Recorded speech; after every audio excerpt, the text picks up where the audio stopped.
commentary, but in reverse, because we're watching some of the best players in the world duke it out for a lot of money and some club points. That's right.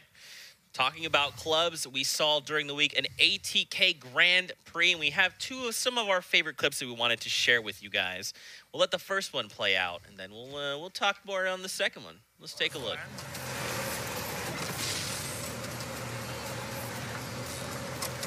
God's plan. No! Oh my God! No! Gets me every time. He's looking to fall off the map. I know, he was close. Yeah, so the ATK Grand Prix, in case you did not have a chance to tune in, it was basically bracket-based, so we had players from each club go into playgrounds. There was 4 of them, and then the top 2 progressed on in the bracket. And now you're probably asking yourself, well, hold on, Zeke. That's a lot of players. So, like, who won the whole thing? No way, what are the victors? Don't worry. We're going to cover that because don't forget we had 4 winners from North America and 4 winners from Europe.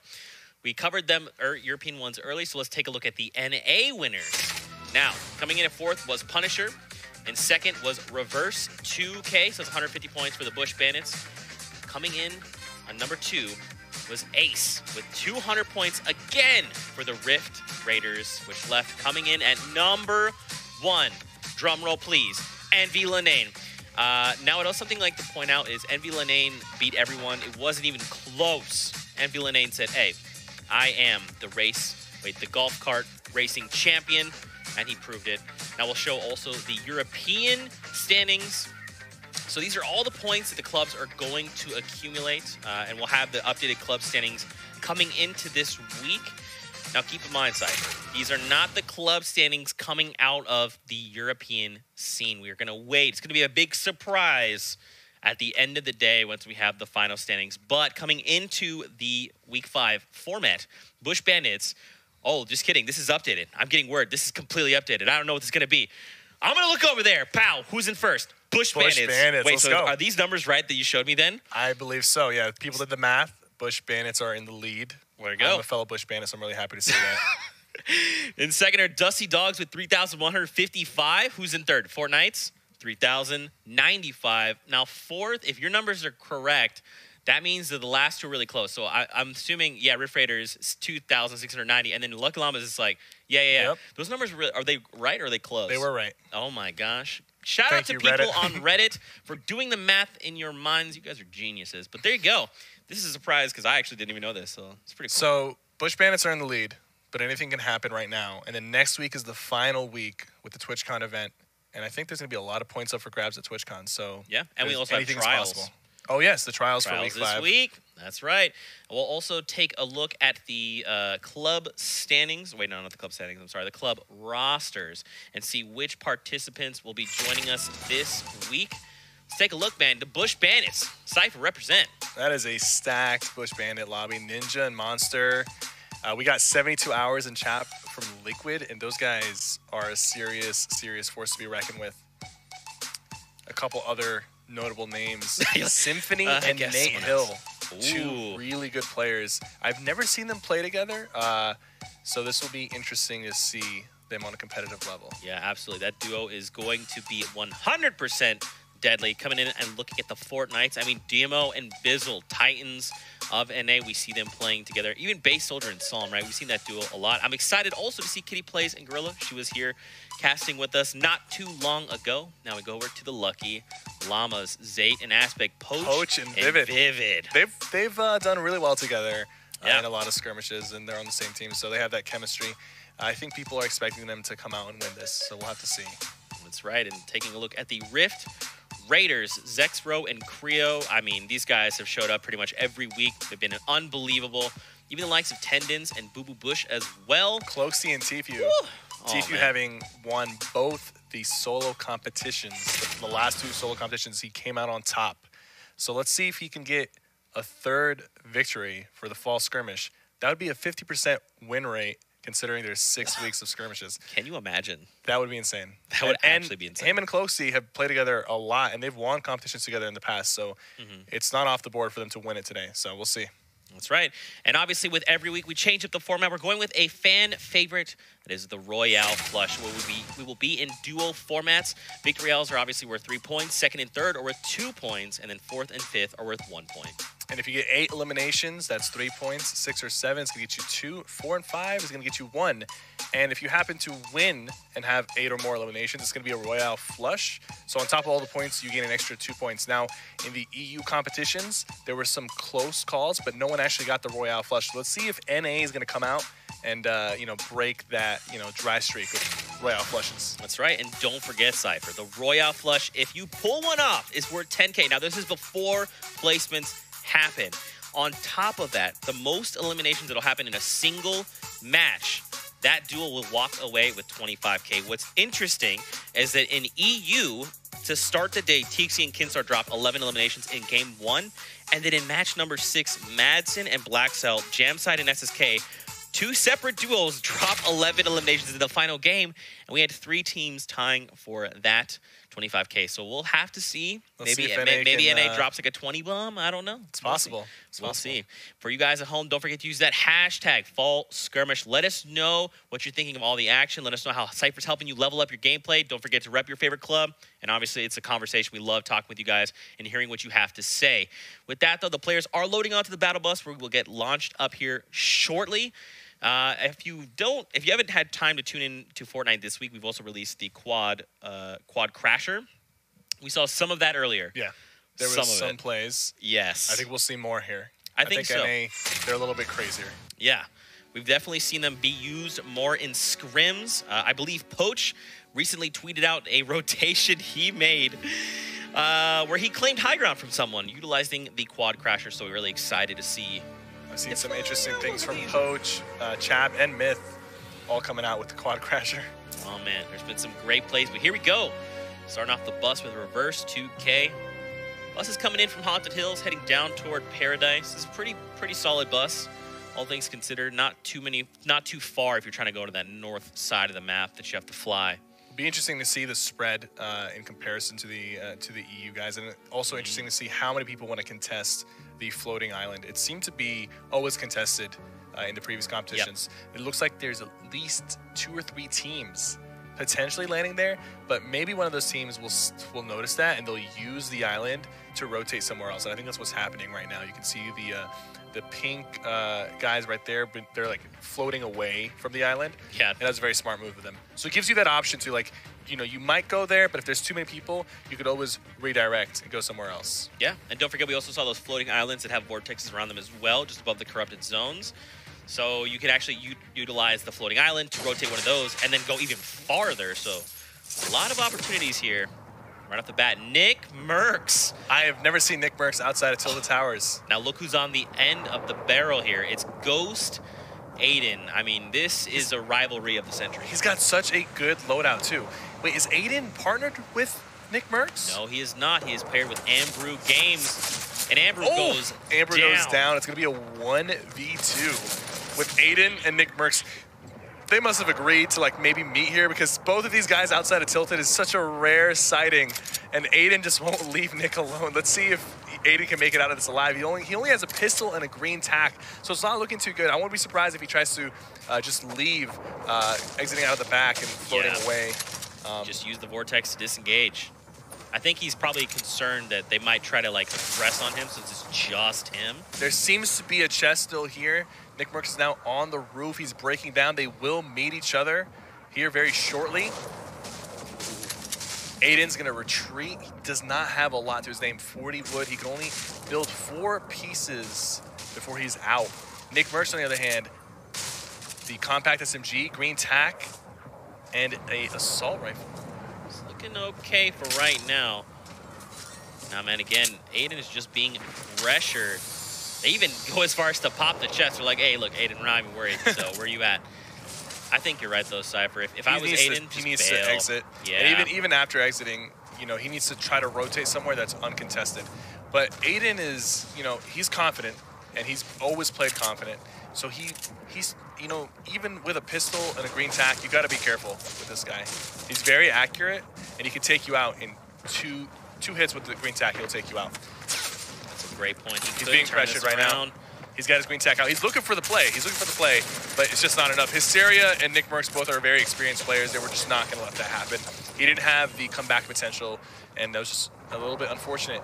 Nick Merckx getting revenge on Aiden. Let's see how that goes for the rest of the matches. We got a fight in the Dusty Divot Diner.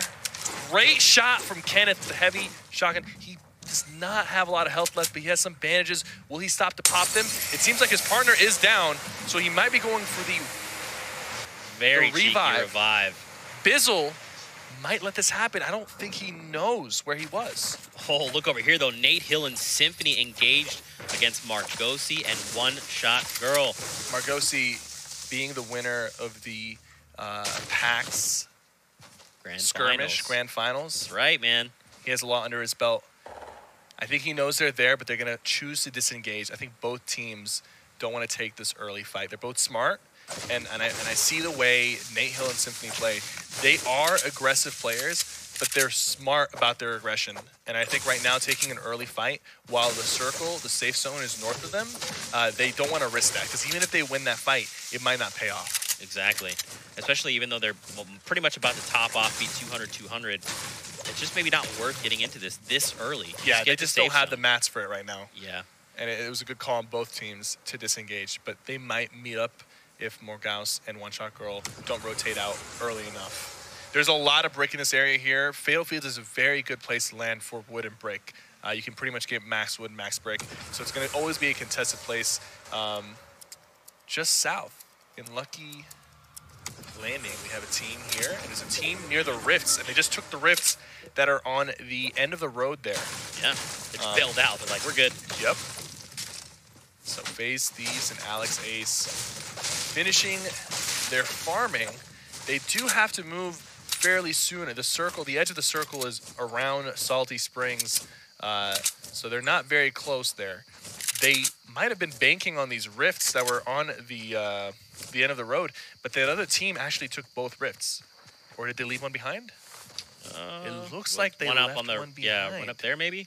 Is that? It's kind of hard to see from this angle, but that either could have been a rift or a piece of loot. Yeah, blue loot. We'll have to see in a little bit. But back over to Symphony and Nate Hill. Take a look at the minimap up top right. You've got a team coming up on the north side.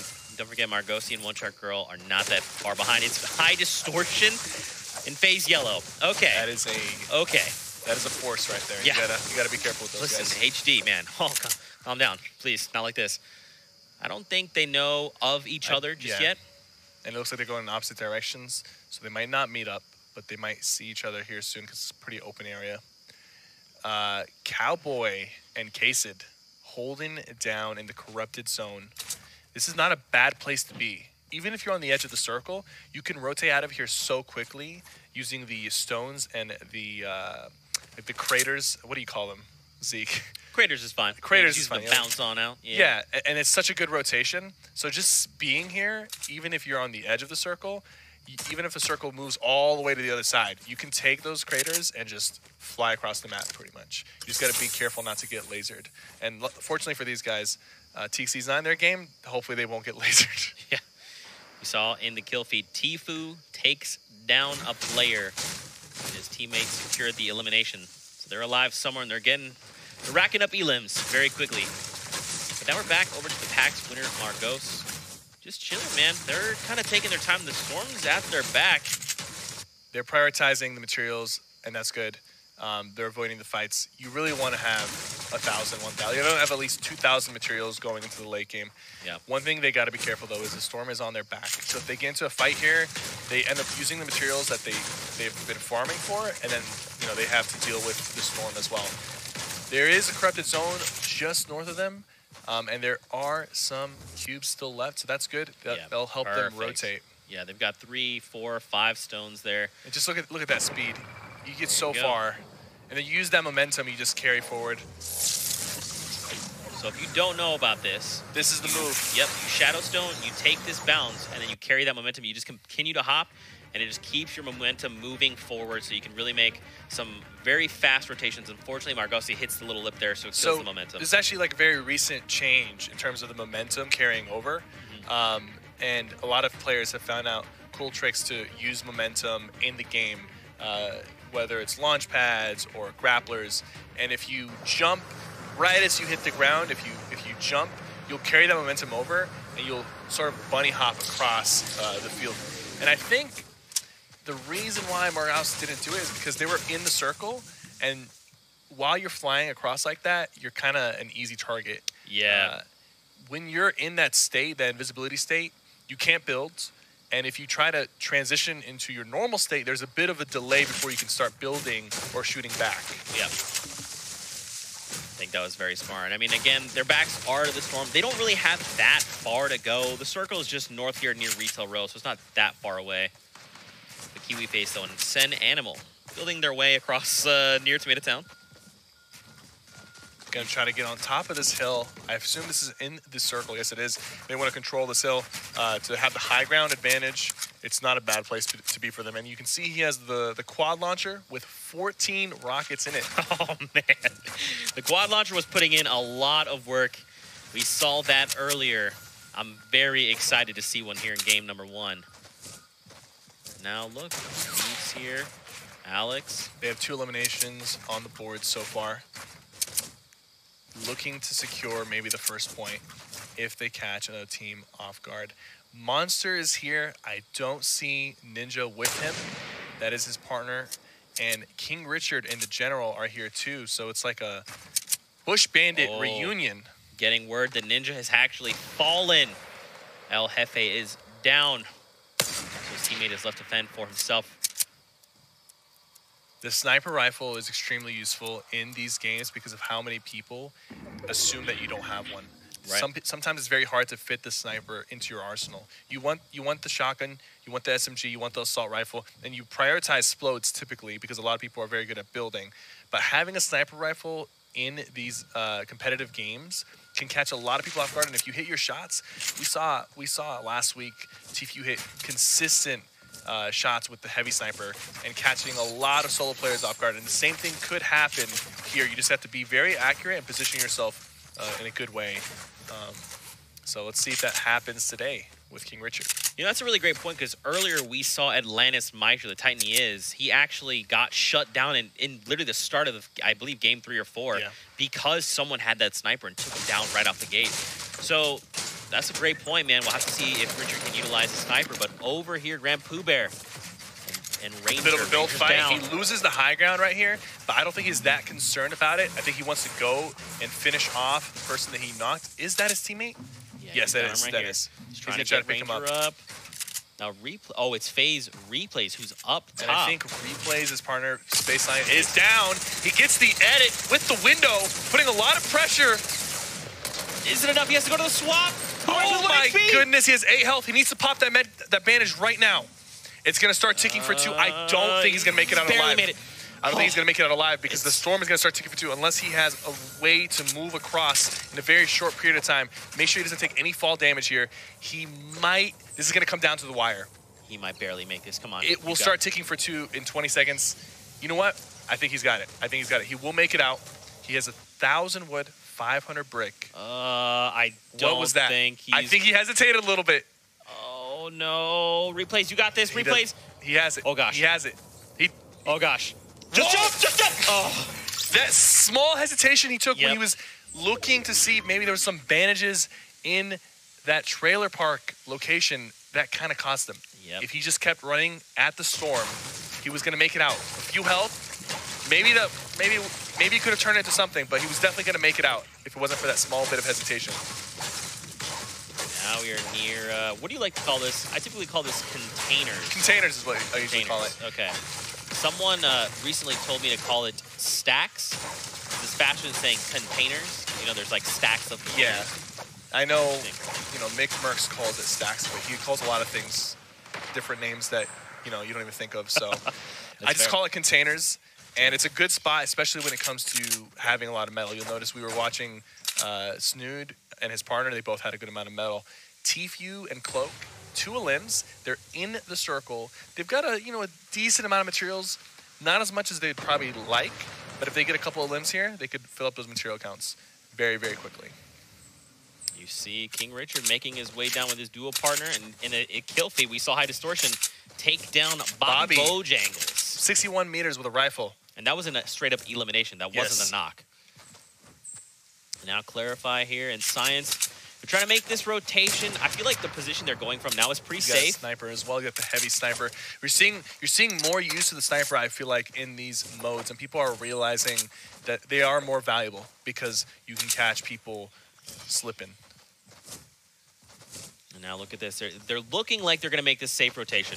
You do have people all around them, but if they approach this correctly, nope, just kidding. Another snipe No, shot coming from the west.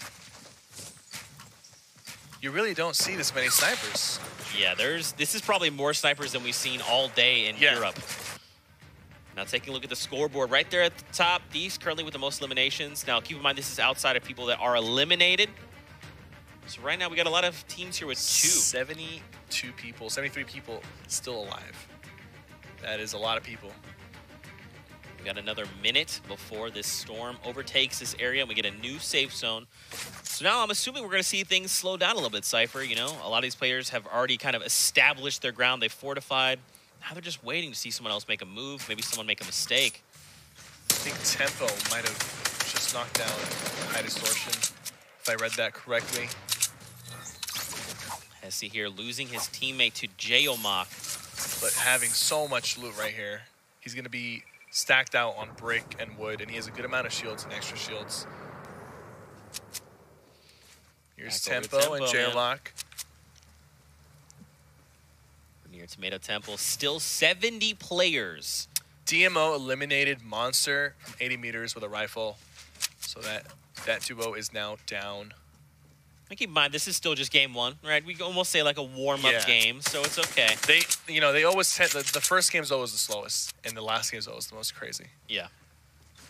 Now they're just trying to gather some information, trying to see what there is to see. Look at how many players are here built up. 2x2s, even some as far as like Ashton and Jack. You see, they just took over that whole house. Now there's, and they're being very smart about it because they're actually they're building to replace the house. But like I said before, you get more materials out of replacing a wall than just keeping it there. So you're using materials to fortify your base that you're currently in, but taking down that wall is going to get you like 14, 16 materials, and then you spend 10. So you're still gaining slowly while also fortifying and having walls that belong to you that you can edit and look through. Now we get the new safe zone, Cypher. It's down south. A lot of people have to make rotations. Mista and Ghoul are just out. They're like, time to rotate. You'll notice a lot of really good players, especially like Ghost Ghoul, they like to make the early rotation so they don't get caught with the storm. They don't want to risk that. Nate Hill and Symphony, I think they secured an elim there. They secured an elim. They might be looking for his partner, or the person might have instantly gone down. There is another team near the diner on the other side of them. Parallax and Kenneth are still alive. Oh, man. Last time we checked on them, they were at the diner, and Parallax was down, and they're still there. So my assumption, if they have not eliminated a lot of people, is they're kind of low on resources. Yeah. Because being in the same place for that long, you can't really capitalize off of looting or farming. There's not really a lot of materials to get from the diner anyways. We see one shot girl Margossi here engaged with Strafe and his dual partner. And man, they're just trying to make this rotation. Storm's coming in though. They need to start moving on along. Here's where you'll see people try to get away without building. Morgas just moving. Very minimal builds. He's hoping he doesn't get shot, and if he doesn't, that'll be great for him because he spent no mats making this rotation. It's risky. You see the window opening up there, but it's not even aiming at him, so he's not even going to bother. And now he feels like, okay, I'm close enough to a lot of people, and I'm close to the circle, so let's get in. You see how he spent maybe like 60 or 70 materials making that rotation, and if he had been focused, he would have ended up spending 400 or 500. Just the fact that he was able to slip by saved him so many resources that he can use in the late game. And that's why you'll see players make like plays like that. You might think, oh, that's so risky. And sometimes it costs them. Sometimes they do go down because of it. But it's so worth it when it pays off like that. And take a look at the kill feed. Tifu finds Base Soldier, and another player went down as well. I don't know how we're doing it, Cypher. We're still at 66 players, and look at the new safe zone down south. Look at the congestion up north of this circle. Everybody was hoping it would finish up on the hill, so they positioned themselves there. Everyone from up top has to make their way across each other down in the new safe zone. Tfue and Cloak, unfortunately, are low on health. They have the materials, and they look like they have the weaponry, but Cloak looks like he's bandaging, so he might be sitting at 75 when it's all said and done. Tfue sitting at 86 health. That's not a lot of health, so if they get focused on this rotation, it could get ugly. However, they need one more elimination, right, and he took out Liquid Poach. With a explode. Not only did he take down a Titan, but that's a point. That is a point right there, and they're not done yet. I think they want to take down Vivid with him as well. They're putting a lot of pressure on Vivid. Vivid's going to do a good job protecting himself, adding extra layers. Some rocket coming in on Tfue. He needs to be careful. If he gets touched by one, he's going to go down. Cloak is also extremely weak. There's a campfire that's very clutch. If him and Cloak, yes, I was going to say they need to reunite, and they need to try to use that campfire together. Will he pick up boogie bombs? Yes, he will. There's no reason to carry two assault rifles. So they have the materials. Oh, that's a player. They have 4 limbs. He's building up. He's trying to avoid the storm. He cannot get tagged. Him and Cloak splitting up slightly. Cloak a little bit more weak. He's Hysteria. He takes out Hysteria before going down. They need one more limb. Cloak is down to 2 health remaining. He's rotating out, still alive somehow. And he goes down to the storm. He goes down to the storm. Tfue is in a good position. If he can make it into the circle, he has enough mats. He just needs to secure one more elim to potentially get a second point. It's looking pretty grim right now, and they're going to go down, but without any second point. At least they got 5 limbs, though. That was pretty good to secure that in the late game. Unfortunately, not having extra minis kind of cost them there. They were too weak to make that rotation. They had the resources, but they got focused too much. It was really clutch on Cloak to realize that he was low health and go and take out Hysteria before going down. Sometimes you got to make that play. Sometimes you got to understand, okay, this is too hard of a rotation to make. Let me try to get something on the board before going out. Yeah. You saw they split up as well, so he was like, hey, you take high ground, I'm just going to try and make something happen. It's Hysteria. We got him. Keep going, man. Now we're down to 41 players. We're moving Parallax east. Goes down to the storm and then gets eliminated by Dusty. And you gotta recognize when somebody goes down to the storm, if they bleed out, no one gets the elimination for that. But if you take them out, even after they get down, you'll get that extra point. So you gotta be aware of your surrounding. Excels and Savage. Oh, gets hit really hard by that pump. Oh, he's just got to bail on his teammate. Storm is closing in fast. They need to rotate into the circle. He has about 600 materials left. He's going to start using the grappler to save the material count, so he doesn't have to spend too much to make this rotation. He might even be overbuilding right here because no one's really shooting at him, and he's using a lot of his resources without getting pressured. Guys, you gotta go. What are you doing? Oh no. Oh, they got caught up in the storm. And I believe I saw the kill feed earlier. Nate Hill went down to Envy, Lenane, and Skatch. I believe Skatch got the knock and Lenane got the secure. We're down to still 30 still people. A lot of people alive. I think some of these guys need to realize that the elimination incentive is what's going to win you this tournament. And it's what's going to secure you the cash prize if you can go out and get 10, 11 eliminations. That's how you're going to win this thing.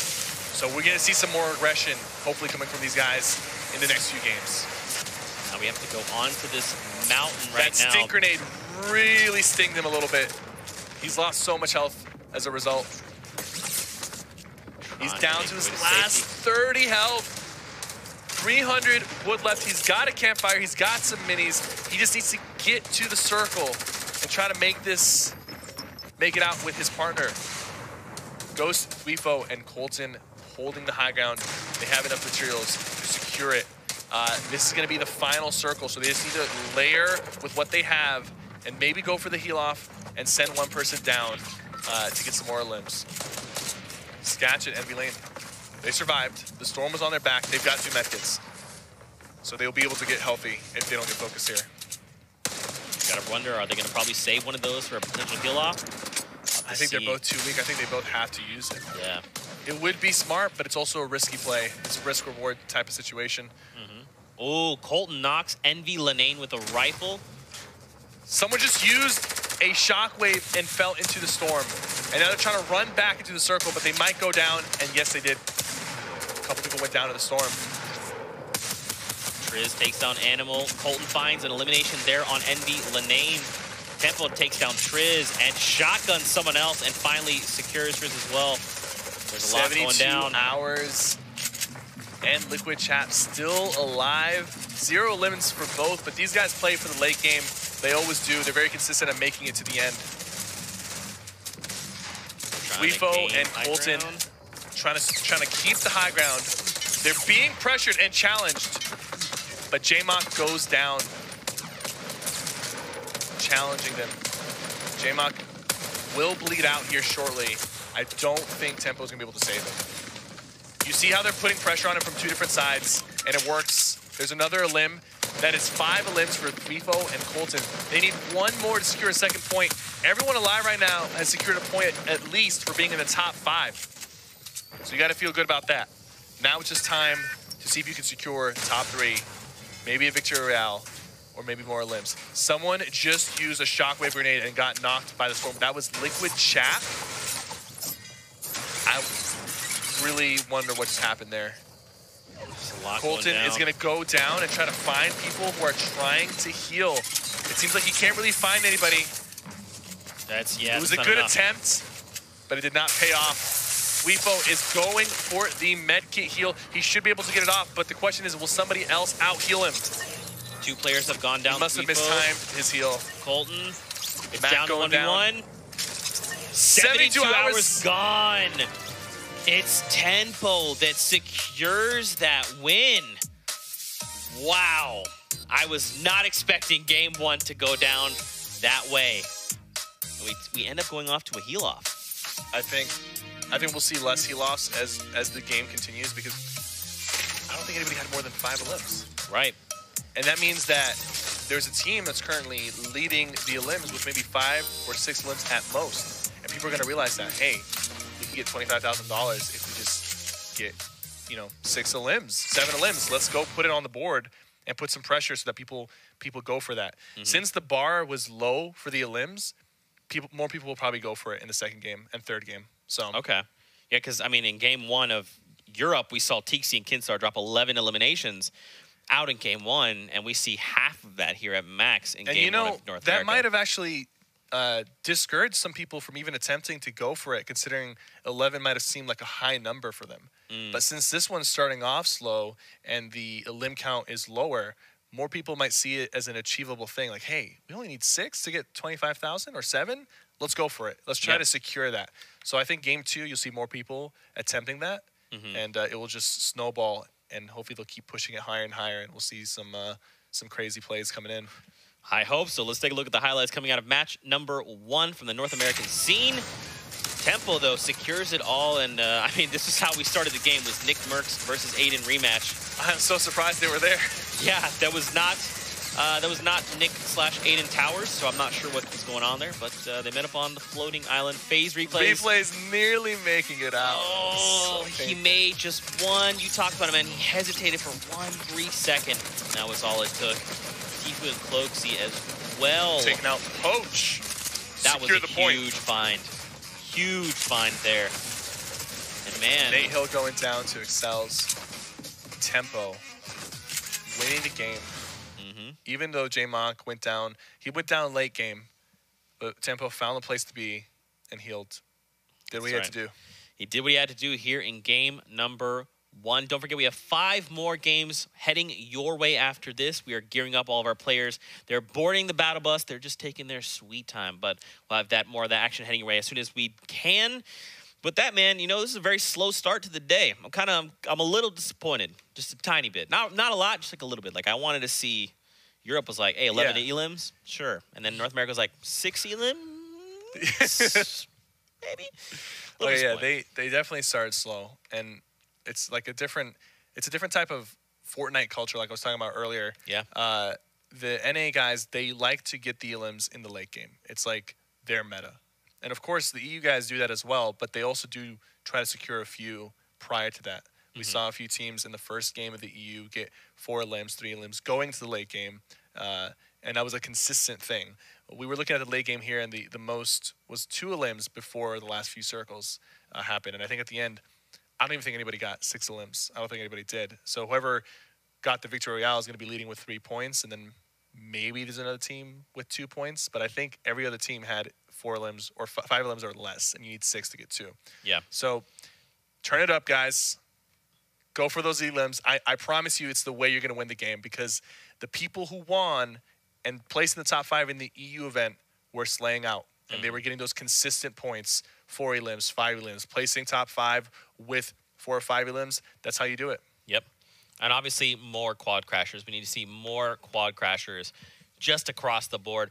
We actually didn't see a lot of the quad launcher. We saw one duo had it at the start of the game, which is pretty surprising because, I mean, North America does favor that as far as like during scrims, and that's kind of the meta as well. Yeah. So I'm kind of curious to see if we'll see more of that. We actually didn't even see a lot of like rift to goes, which is really surprising because I feel like EU We saw a lot had of more of them. snipers. Yes, a lot of teams we had did. the sniper rifle. I think people are noticing how effective it can be in these games.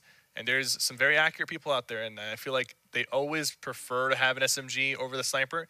But most of the times you're fighting either long range or very close range, and you can give up some stuff to fit it in, and it could pay off big time, especially when there is an elimination incentive like we have today. Yeah, for sure. And don't forget, this is just the first game. This is just the feeler out, okay?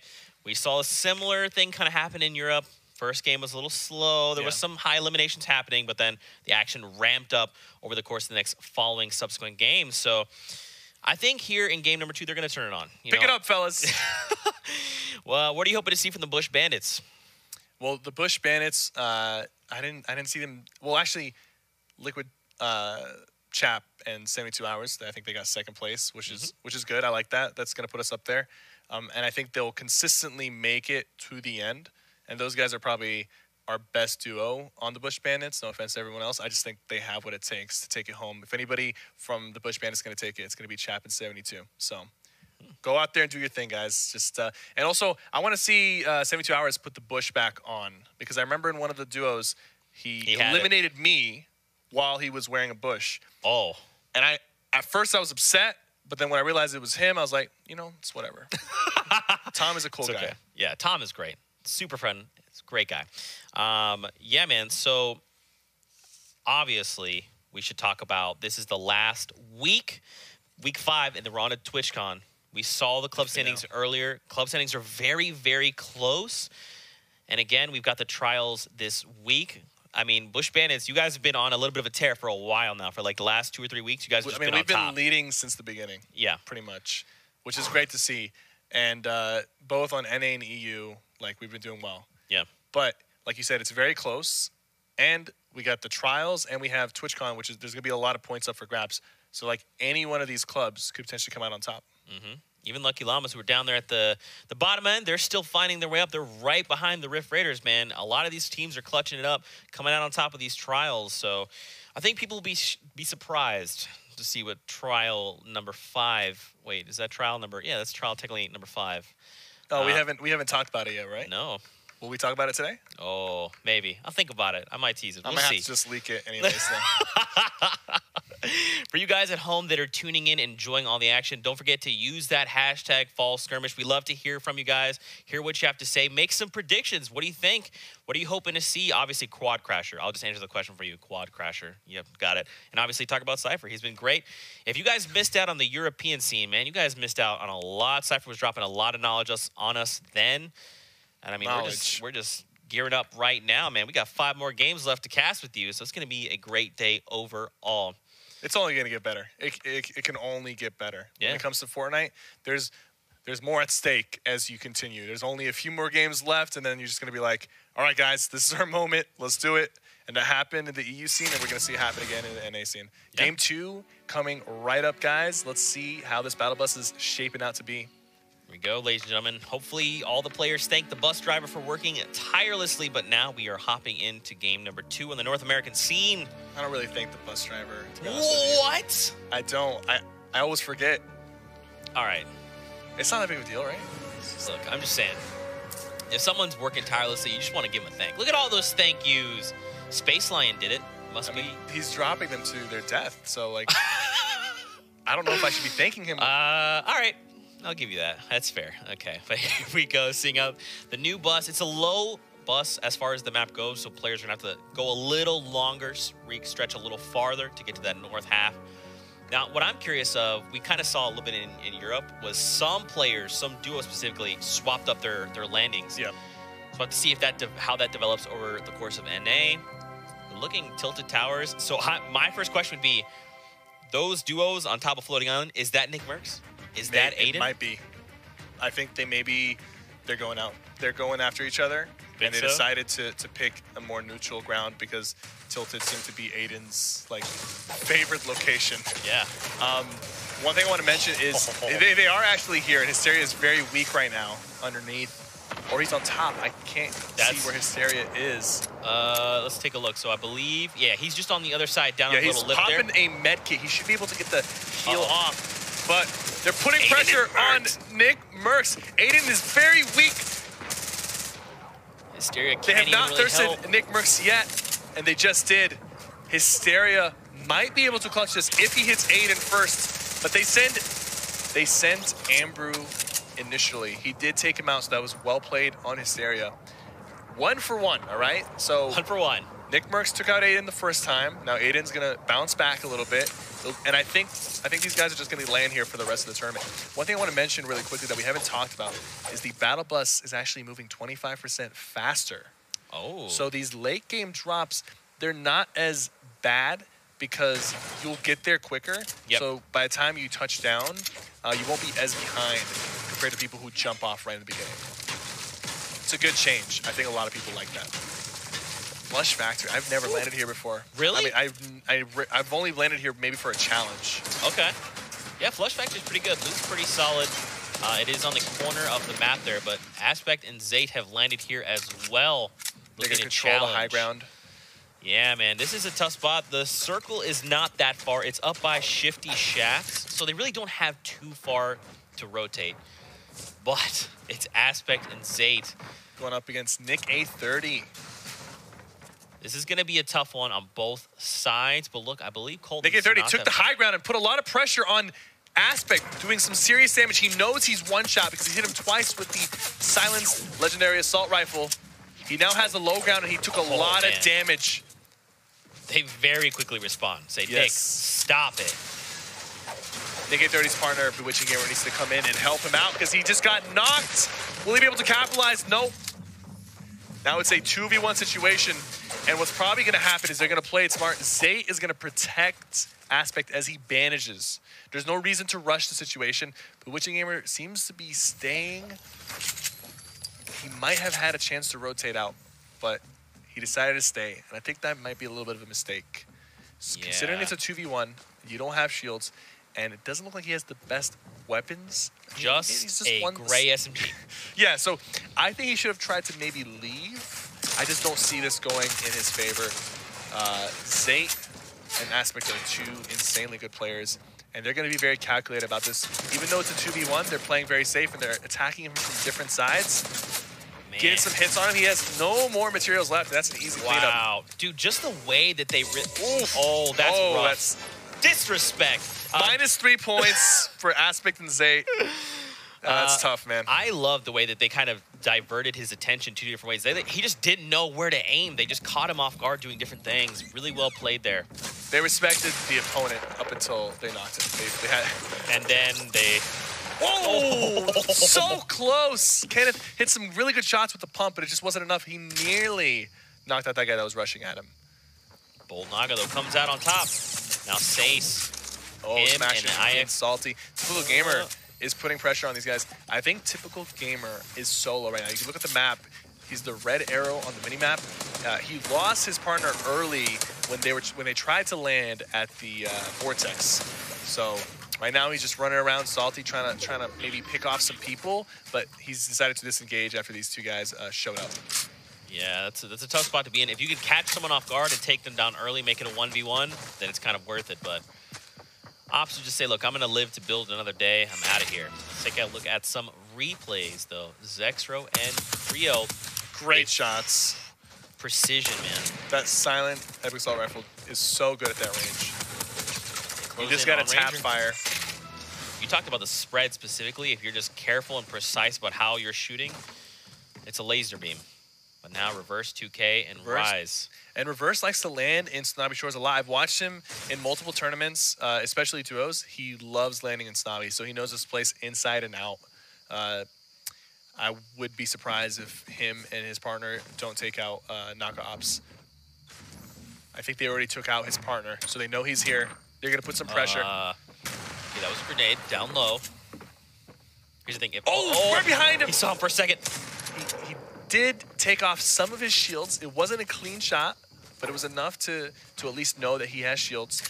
And you notice that in these 2v1 situations, these guys don't just rush in, because even in a 2v1, it's very easy to make a mistake, run into a trap, and now you turn into a 1v1. We saw that happen multiple times in the previous competitions, and it can happen again here. But he's trying to boogie bomb. He gets it. Oh, he boogie bombed himself. He's trying to run. It's too late. Reverse knows he's there. I guarantee you, Wheats was yelling on the mic, "We're both boogied. Hurry up. Take him out." It was a good attempt. Reverse was far enough away that if that boogie did not connect with him, he could have potentially gotten a clean headshot on Wheats and turned it into a 1v1. He didn't have a lot of health, so it probably wouldn't have gone his way, but he might have been able to secure a limb if he thirsted him. Take a look near Dusty. Look how many players are here around. Cuddy and Salt are making their way out. K-Sid and Cowboy are making their way down toward Ghost, Sean, and Ghost Snood inside. You see, all these guys are coming in because of the vortex. They're going to it. They want to be near it, or they want to use it to rotate into the circle. That's why you're always going to see a congestion of players around here. Cowboy and Case had taken some fire from King Richard and his partner. Back in Salty Springs. Horrify in a tough spot. He's 2v2 situation. What can he do here? He's just that's a chiller that just went down. Left click, taking out Horrify. And people now are slipping and sliding. Made TV's and go down 2. He just got hit with the ice trap. He's trying to stop himself. Okay, he's trying to he might not get spent. Okay, I was gonna say if he moved too much. If he's continued to slide, yeah. Okay, so they have enough bandages and they have a campfire and they have a lot of loot. That's very close. That would have been really fun. I'm not gonna lie. But taking a look at this Margassi and One Shot Girl replay. They find Clarify in Tilted Towers. Now keep in mind, One Shot Girl is down, so Margassi is fighting by himself. He has no materials, anything Tilted, which you're not going to get a lot of materials out of Tilted. Poach and Vivid against King Richard and the General. But let's not forget that Cease and his partner are still rotating from the storm, and they're rotating right into this fight. Vivid is looking for the long-range pump shot to try to take some damage off. He has 4 shots in the quad launcher. He's going to try to maybe take the high ground, or look for a different angle to use this gun. Look at these edits. Oh, sneak. He makes his way to... Oh, there's a rift right in but front of him. Poach and him need to go. They both got it as the storm's closing. And look, they can even use the vortex from Floating Island to travel even farther. There is a floating little rock there, chunk to their right. And they have their eyes set on the prize. They know exactly where they're heading off to. There are going to be so many teams just south of Pleasant in that area. Because you can see those teams that are flying through, they use the vortex, and they're going to land close to each other. They won't be able to get all the way into the circle, so there'll be some fights happening right outside of the circle, and then they're going to huddle up. As soon as they get in, they'll probably box in. So a majority of the players are going to be on that southeast side of the map. So anybody on the northeast has a big advantage that they're not as contested. Now Vivid's got 14 rounds. And the quad launcher. Vivid and Poach know this. They know the rotation is going to be like that, which is why they're setting up here. They're not even in the circle yet, but they're looking for people who are rotating into the circle. And they're being built up on by Aragon and B-Sox from Luminosity. I mean, they've got that quad launcher. They can make something happen. Not notice. It's not enough. B-Sox is going to take Vivid down, and now it's a 1v2. He's got the shockwave. Is he going to burn that now? He might use it. He might use it to catch him. Poach He goes straight running. up and back down. He probably might use it again. While Aiden pushes him, he's probably gonna use it again. Aiden responds with the builds though. Where did Aiden come from? I have no idea, but they're here and they're ready to play. Aiden and his partner are now in the mix as well, and there's another team rotating away from them, down beneath. They saw that and they were like, nah, we're good. But B-Sox, he's still down low. he caught Vivid off guard, or was that Poach? Yeah, that's Poach up top. So yeah, he caught Vivid off guard. Man, yeah, Vivid made an edit, and then B-Sox was just there, spraying him down. He cracked him with a shot there, down to 12 HP. It's very easy to lose track of somebody, and when there's that many footsteps, it's very easy for them to sneak up on you like that. You can be as focused as you want, but sometimes you'll be focusing on too many things, and somebody will just slip into your box with a pump or a double barrel and take you out. Myth and Zoof hurt right now. I think Zoof is down. He just got shotgunned by Yellow. Myth is popping. He has 3 big shields. He's choosing to pop the medkit first because he is a little bit higher. He doesn't really want to take any fall damage potentially. But he should be able to top off. And he's got 10 grenade launchers. Oh, man, that's HD down below. Deep's right around the corner with his duo. And Yellow is there as well, just like you called out. 0 limbs for Myth and Zoof right now. Myth, if he wants to turn this game around, he needs to start going for the limbs with the grenade launcher, try to put it to use. Play a little bit aggressive to replenish his materials, because right now it's going to be a wasted game if he goes down without really getting anything on the board. Yeah, he opts to make the long rotation there away from those players. FaZe, Yellow, and HD just down below. Now, he does have a little bit of an angle. Like you're saying, he could use that grenade launcher. There we go. The grenade launcher's coming in. 2. They're rotating away, and now they're getting shot in the back. And he's still throwing grenade launchers at them. Now they're getting pinched with grenade launchers and stink bombs. High Distortion is not very happy right now with this. Oh, man. Myth is still trying to bounce those grenades. He knows now. Myth at least knows that he has some help. He's even firing at Thweepo. He's firing at the help, but he's like, look, all right, I see what you're doing. I'm also going to make you aware we're not friends. Disengaging, people flying over the top. Oh, man, that's actually pretty dangerous if they decide to swoop Replays down. with barely any help. Myth is going to ignore that. Looks like he's going to try and get up to the corrupted zone. Doesn't look like there's any shadow stones. He can still use the crater to bounce around and get closer to the circle. I think that's exactly what he's going to do. He's going to use this one, he's going to use the next one, and the third one. There's a shadow stone right there if he wants to use it. Look, B-Sox and Aragon. So B-Sox and Aragon were separated, I guess. Now they're back together. Some clean shots on Savage as he falls down, taking out 60 of his shields.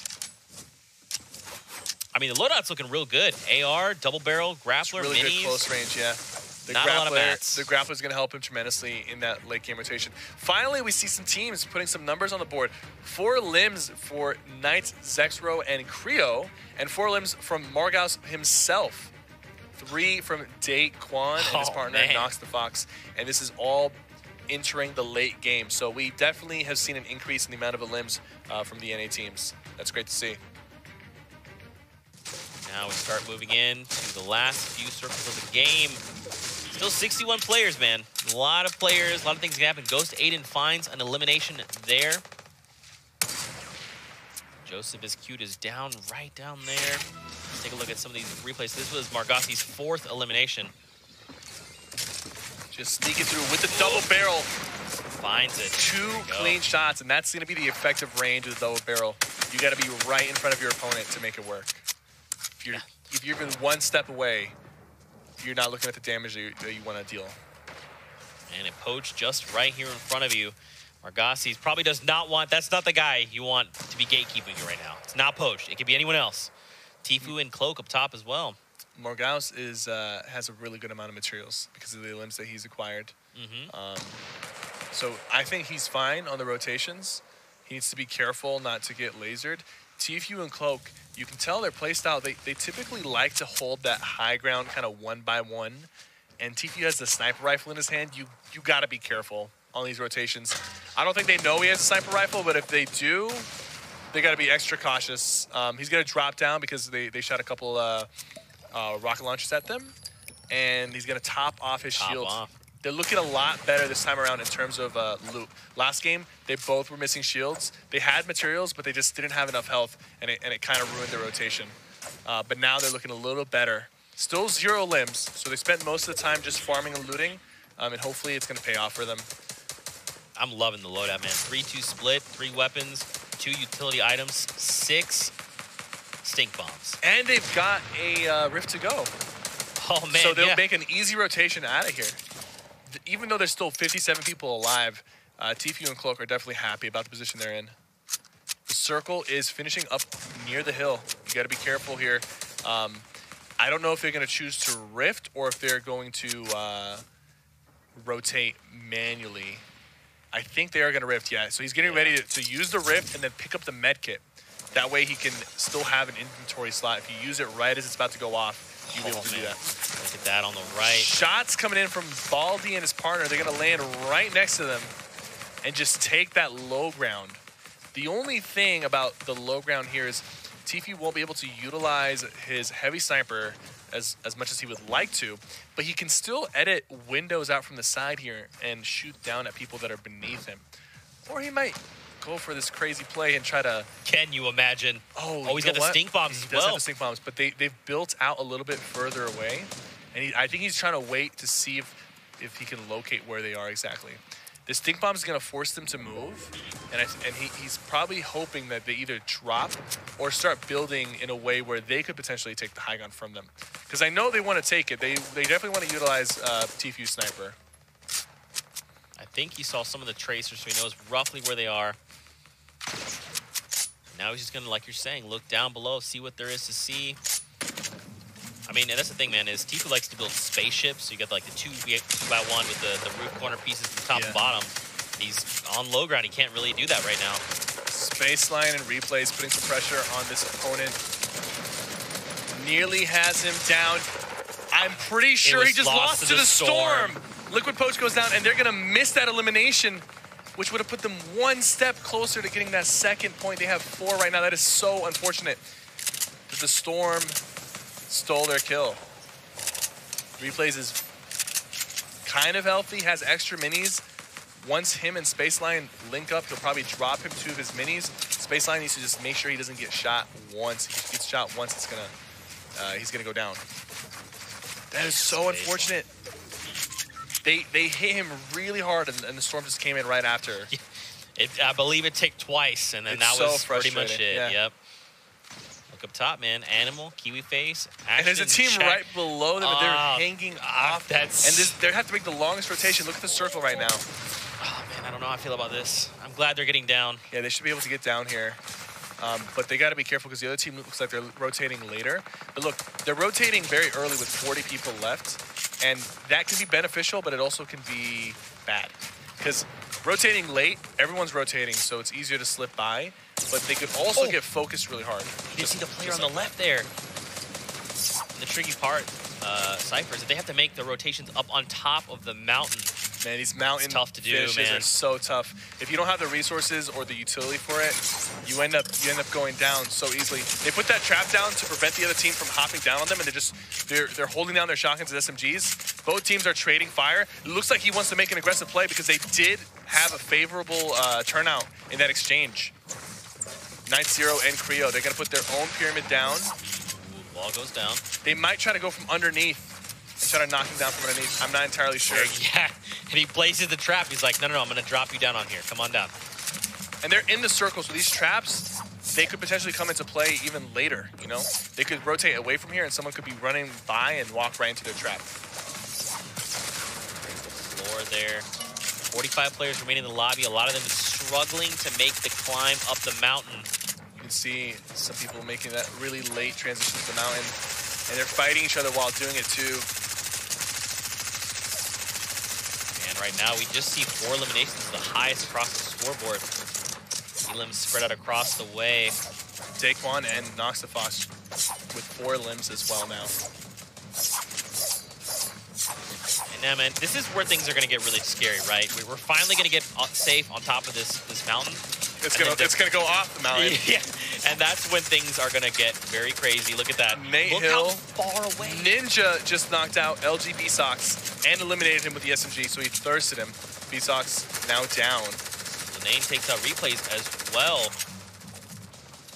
Ninja and Monster with 2 limbs currently. Nate Hill and There's Cynthia a lot up of top. potential here. Somebody could pop off. Aragon goes down. Morgals with 5 limbs on his own. The champion of PAX West coming out. Oh, the grenade launcher. Nearly taking him out. He's panicking a little bit. He needs to get out of here. The storm is going to eat him alive if he doesn't. Oh, it might be too late. No, wait. 3 HP. 3 Can he still do HP. this? He needs to go. He can do this. Grappler, no. Oh.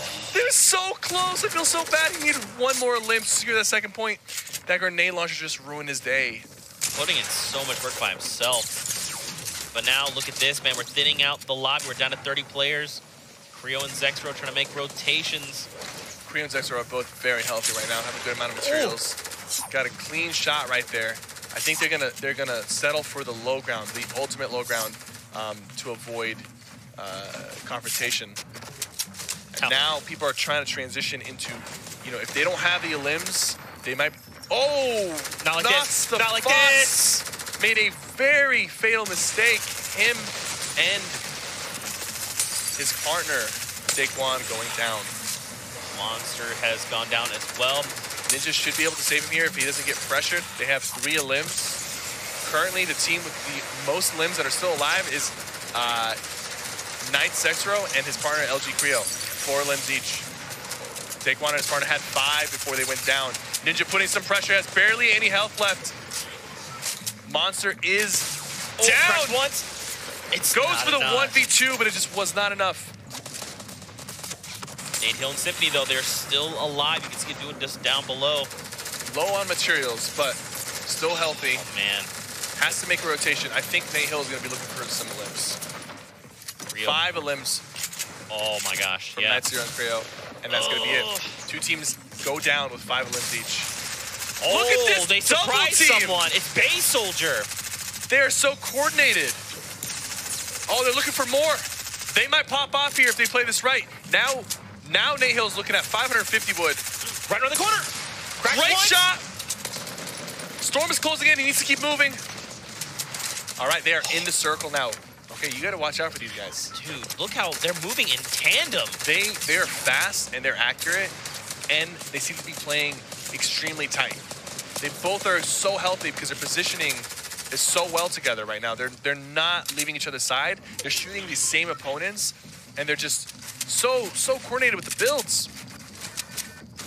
They only have 3 limbs right now, but trust me, they're going to get a lot more. That's another. Tifu is still alive. I won't be surprised if these guys come out of here with 8 or more limbs. Tifu was lost in the storm. I wonder how many limbs they had before going down. They had 1 limb, unfortunately. They were playing it a little too safe. Someone is in their box. They're both shooting them together. 5. Is that their 6th limb or their 5th? That's their 5th. 5th limb.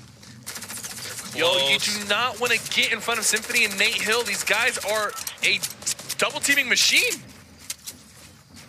Sketch goes down there. The song. He's got the rocket launcher. He's gonna try. He might try to drop somebody down with the rocket, and then Nate Hill's gonna finish them off. Look, they do have a campfire. They do have a med kit. They can go for the heal off if they choose to do so, and I think they will eventually. But right now, it looks like they're looking to secure their 6th limb before going for that. They're ready for the heal off. You see, they've got the. One of them will heal, and the other one's gonna go look for the 6th limb. Nate Hill will stay back. There's so much happening. 72 hours knocks someone. You know what? They might just go for the limb, and I think Nate Hill might have accidentally put the campfire down a little bit too early and out of the way. He's not going to be able to even utilize the campfire. It's a bit of a misplay there, and they might just be going for the win. So Symphony's going to just stay here, and he's going to keep turbo building up top to make sure that nobody comes in. There we go. They got the heal off. Now they're going to try to go for their 6th limb. Somebody just went down. Was that for their trap? Yeah, no, it was not. It was not, unfortunately. Players being knocked out by the storm. Nate Hill by himself. Is it enough? Takes the win. Victory Royale and 5 eliminations for Nate Hill and Symphony. Those guys were playing so well together, moving so close, both calling out targets, both shooting the same target at the same time. That was the best synergy I've seen from any duo so far. And you saw even when they felt pressured, the moment that Nate Hill disengaged and built a 1-by-1, as he's building the roof, Symphony's already falling in, ready to reassess and evaluate. So, wow. That was quite the showing from the duo. That is going to be, so I believe 5 points. They got the 5 eliminations. Oh, no, they got 5 eliminations, right? Yeah. So they're at 1 point and 3 from the victory out. That is 4 points hitting the board for them here in game number 2. See, nobody got 6 elims. I know. What's going on, man? What do you think's happening? I thought they had it. I think if the game had gone a little bit longer, they were going to get it. They were getting in that rhythm, and they were getting confident. They were taking out teams left and right. If that circle, if there was like a couple more circles left, they would have been the team to get the 6, 7, or 8 limbs. I called it earlier, but unfortunately the game was already ready to be over by the time they started popping off.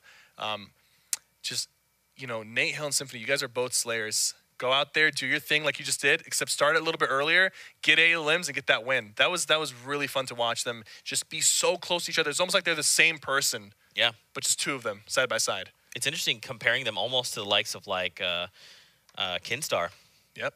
I mean, Kinstar and TC were close together as well. Yep. And they both did really well, and they both, they got the 11 limbs, and they had a few games where they had a lot of limbs. Expect Nate Hill and Symphony to come out after this game, carry that momentum over, and try it all over again, and hopefully go for a high limb game. Yeah. Let's take a look at some of the replays coming out of this last game. This is game number 2 of the day. And this is what we're talking about, man. We're ready for the action to heat up. And, I mean, North America, they turn it on here in game number 2. We still have 4 games left to play. Man, oh, man. I mean, Margassi, man. Losing one shot girl very early on and still drops 5 eliminations in that game by himself. And almost made it out. He almost made it out. Very, very close. It was an unfortunate grenade to take out his health. But he did so well by himself. Here we go. C finds that was his 4th elimination. There was action happening pretty much nonstop all over the map at different points. Man, look at this, just both running through everybody. They're both thirsting at the same time, looting. Nate Hill takes the win, even though he almost fumbled it a little bit at the end there. You saw he placed that campfire way too early. It was completely wasted, but fortunately for him, nobody else had more heals than him. Yeah, that's true. Well, that is going to wrap up match number 2. For you guys at home, how have you been enjoying the action? We've got 2 games on our belt. Hit us with that hashtag Fall Skirmish. Let us know your thoughts. How are you enjoying the game? What has Cypher been teaching you? Tell us how he's helped you level up your gameplay. And if you're new and you've never watched Fortnite, hi, this is Cypher. You should just watch him outside of this, and he can help you get good. With that being said, my friend, we've got 4 games left to go. And these first 2 games are usually like a little bit of a warm-up game for these guys. Game 3, Game 4, 5, and 6, it's gonna be straight fire from these guys. I guarantee it. Yeah, I honestly don't even see these guys slowing down. You know, we're starting to ramp up for sure. We saw a little bit of slowdown in EU. They slowed their play just a tiny bit, cost some teams. But I think you're right, man. NA is going to bring it. With that, though, we've got standings. Let's take a look and see where the teams are coming out of match number 2. So with that, Nate Hill and Symphony, they're tied with Liquid, 72 Hours, and Chap. That Victory Royale helps them edge them out. So now they're in first. Now keep in mind, 72, Chap, they're right behind them tied. Tempo and Geomach in 3rd, Guifo, Colton in 4th, and Spaceline in replays coming in that 5th spot. Also keep in mind, it's only the top 10 duos that place in the money. So Science TV and Clarify, they're just pushing out Triz and Vape Jesus. And just 4 points for first place. That's really not a lot. So don't even be surprised if like the people who are in 1st, 2nd, 3rd right now even fall out of the money potentially by the end of this. Yeah. You can get a lot of points if you go for those elims. Now keep in mind, we do still have the Royale flush on the board. You know, if we see a duo drop 8 eliminations and a Victory Royale at once, you get an additional 2 points. So there'll be 8 hitting the board. We haven't seen one yet. We got kind of close. NA, we're looking at you. But with that, ladies and gentlemen, we're going to take a 5-minute break. Get up, find a snack, find something to drink. Don't go anywhere. We'll be back after this.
Fortnite family across the entire globe.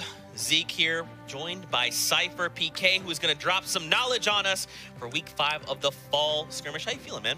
I'm feeling really good. This has been fun to watch, fun to commentate, and it's been good so far. Yeah, it's been good. We've got a lot going on. If you're just tuning in, you missed the first 2 games. Shame on you. You missed out. Also, if you missed Europe, also shame on you. But we'll get you up to speed. Don't worry, we're here for you. So let's talk about the format. Every week we change things up. We're going with a crowd favorite Royale flush. We'll be in that duos format, 6 games total.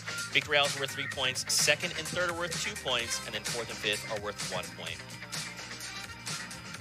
Eliminations. 8 elims will get you 3. So far, no one has even gotten 6. So 6 will get you 2, and 4 and 5 will get you 1. And if you happen to win and get 8 eliminations, you're going to get the Royale Flush bonus, which is 2 points. And from the EU competition, we were close, but no one has it. Hopefully NA comes out and gives us our first Royale Flush. That's right. And there's also the bonus prizing that goes hand in hand with the Royale Flush. If a duo gets a Royale Flush, that is 10K. That happens before placing Cypher. Don't forget as well.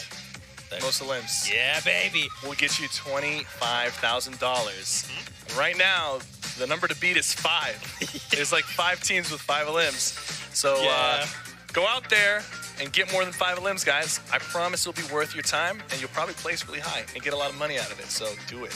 Yeah. So just to set the bar, in Game 1 of Europe, in the games earlier, Tixi and Kinstar dropped 11 eliminations in the first game of the day. On the last game of the day, game number 6, we saw 2 duos, Madsen and Blacksell, Jamside and SSK. They also dropped 11 eliminations in the last game of the day. We had 3 teams tie for that 25K. So, NA, the bar is 11 eliminations. Okay, we need to rally up. Okay, we need to show Europe they can't be the best. We're also the best. We coexist, so get to it. With that, we'll also take a look at, I believe, the current standings heading into this game, just in case you're tuning in, you missed out. So, Nate Hill and Symphony, man, they got themselves that Victory Royale last game, and that's what edges them out over 72 hours in Liquid Chap. You talked about a lot, man, tiebreakers. Yep. And that Victory Royale definitely helps them. Same thing with Tempo and J-Mock. The reason they're on top of Beefo and Colton is because they won the first game. And that's gonna be very crucial down the line when you're neck and neck with another team or tied. So yeah, and don't forget, ladies and gentlemen, it's only the top 10 teams that will place in the money. So right now, Clarify and Science TV, they're fighting with Triz and Vape Jesus for that 10th place spot. Now keep in mind, we've got 4 games left to play. Our players are boarding the battle bus as we speak. They're all getting their seats ready to go, thanking the bus driver. For you guys at home, that hashtag, don't forget to use it. Fall skirmish. Let us know your thoughts. We loved having a conversation with you guys at home. We want to hear your thoughts. What do you like about the format? What don't you like? What do you wish we can see done differently? Rep your favorite clubs. You're a Bush Bandit. And obviously, let us know how Cypher has helped you level up your game. That is serious. So at Cypher, here's how you help me, ... whatever it is. At Sigma's Prime sent me. There you go. Oh, yeah, also follow him. If for some reason you live under a rock and you don't know who Cypher is, you're missing out, man. You need to do that. But we will hop into game number 3 on the day, Cypher. We're almost halfway through North America. These games are flying by. This is where it's going to turn up. I think Nate Hill and Symphony kind of set the pace for some of these duos, and I want to see some other people kind of try to mimic their style of running and gunning together and securing those eliminations, especially in the late game. Man, they were looking in rare form earlier, and then you hit the nail on the head. They just need to do that again.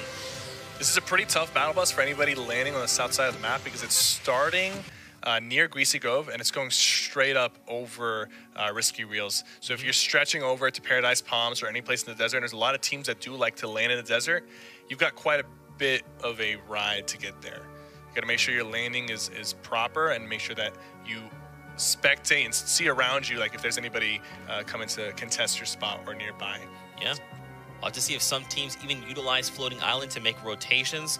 The Corrupted Zones, they've got these weird floating things close by, so you can use those vortexes as well. I want to get on the Floating Island as soon as possible so we can watch round 3 of Nick Merckx versus Aiden.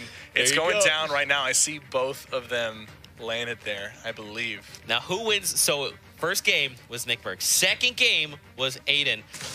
I'm very curious to hop over and see what's going on Aiden's still alive. Aiden's teammate is already down, and actually, it wasn't Nick Merckx that showed up this time. Wait, so it did was they go somewhere Typical else? Gamer and his partner, Exus, take down Amber and are now looking to take down Aiden, but Aiden takes down Typical Gamer's partner with a well-placed SMG spray, and he gets taken out. He does thirst him before going down. Securing that extra limb was vital. But, you know, he was really close on taking the both out. So this is where Nick Merckx is and Hysteria. They are engaged with Nox and TSM Daquan. So Cypher, professional brain picking time. Who wins this fight and why? I want to say that it's going to be won by Nox and TSM Daquan. Yeah, interesting. Just because Nick Merckx right now does not have a shotgun. That's typically his strong suit, is the close-range shotgun fights. Yeah. He does have the health and some materials, but Daquan and his partner have the high ground. So it's not looking too good in terms of weapons for Nick Merckx. He's getting sprayed from the high ground from Daquan. Now he's running low on mats, and Daquan is going to be pushing him, sees him coming down, knocks him, and is going to start looking for his partner. Wow, his partner is gonna, ready with the punish, man. Hysteria is running around underneath. He might slide down. If he does, it's going to be very risky. Almost down to takes the down last bit of health. Yep, that high ground was just too good. But it wasn't really just the high ground that dictated that. As soon as I saw that Nick Merckx didn't have a shotgun, it really, you know, his playstyle revolves around it a lot. Yeah. Not having that close range shotgun really put him back a little bit. So that's why Daquan and his partner Nox the Fox took him out. And now we are here in Lucky Landing where Thieves and Alex Ace are just chilling, hanging out, stopping through. But Vape Jesus and his teammate not that far away. Both Aiden and Nick out of the fight very early. You know they're going to be partnering together for the TwitchCon finale, I right? cannot wait. Name a more iconic duo than Ghost Aiden and Nick Merckx. I will wait. Hashtag Fall Skirmish. Tweet at us. We'd love to hear your thoughts. With that being said, though, Grand Pooh Bear, Ranger, lonely launch here now against the likes of Creo and Zexro. Listen, raid bosses, okay? Just walk by. You don't need to do this. We can fight another day. Creo, though, is closing in. And Pooh Bear looks like he is down, and Ranger goes down as well. Creo and Zexro did a really good job last game. I think they were one of the teams that went down with 5 eliminations, and they're already starting off with a quick 2-piece. So that's going to give them some momentum to carry on, and hopefully they'll be one of the teams that show out and do a lot of limbs for their 3rd game. That's right. Over Greasy Grove, man. Outlive is by himself. Yo-Yo Keep It Up has been taken down. And Nick A30 just continuing to apply pressure. Now, he does have the quad launcher, and he's got 3 clingers. I mean, he's got a lot of health, and I think yeah, Nick Merckx does not realize yet how much health he has. He might assume that he's weak, and I know it's a 2v1 situation, so they are going to be putting a lot of pressure, but they do have to be careful. We've seen what the quad launcher is capable of doing to a team that is unsuspecting of it. So outlit. Will he be able to outlive Nick A30 and Bewitching Gamer with that quad launcher? They're going to slowly start working their way down, just breaking down this house, getting some materials in the process so they're not just idle sitting there. Good teams will always try to be doing something to gain more materials or to give themselves a better competitive advantage while they're waiting for some action. Speaking of action, man, over to Reverse 2K, who's currently engaged right now in a little bit of a skirmish with 100 Thieves Kenneth. And his partner does not have any shields, but he has not been tagged quite yet. Just got tagged and goes down from Kenneth. Now Kenneth knows it's a 1v2. Parallax and Kenneth are going to take down Wheats. Reverse 2K holding the high ground, but is getting shot down from Kenneth. While Parallax pushes from the top. It's looking pretty grim right now. Reverse goes down. Parallax. Not before landing some serious damage on both Kenneth and Parallax. It was a good attempt. Kenneth is down to no materials remaining. This is one of the downsides of going for those early fights is you kind of walk out with very little mats, and the circle is not favoring them. They have a long rotation out of, you know, just east of Snobby Shores. Outlive now has the high ground and is using the quad launcher to put some pressure on Nick A30. So Nick A30 has already used 2 Splodes. I don't think we've seen the quad launcher just yet.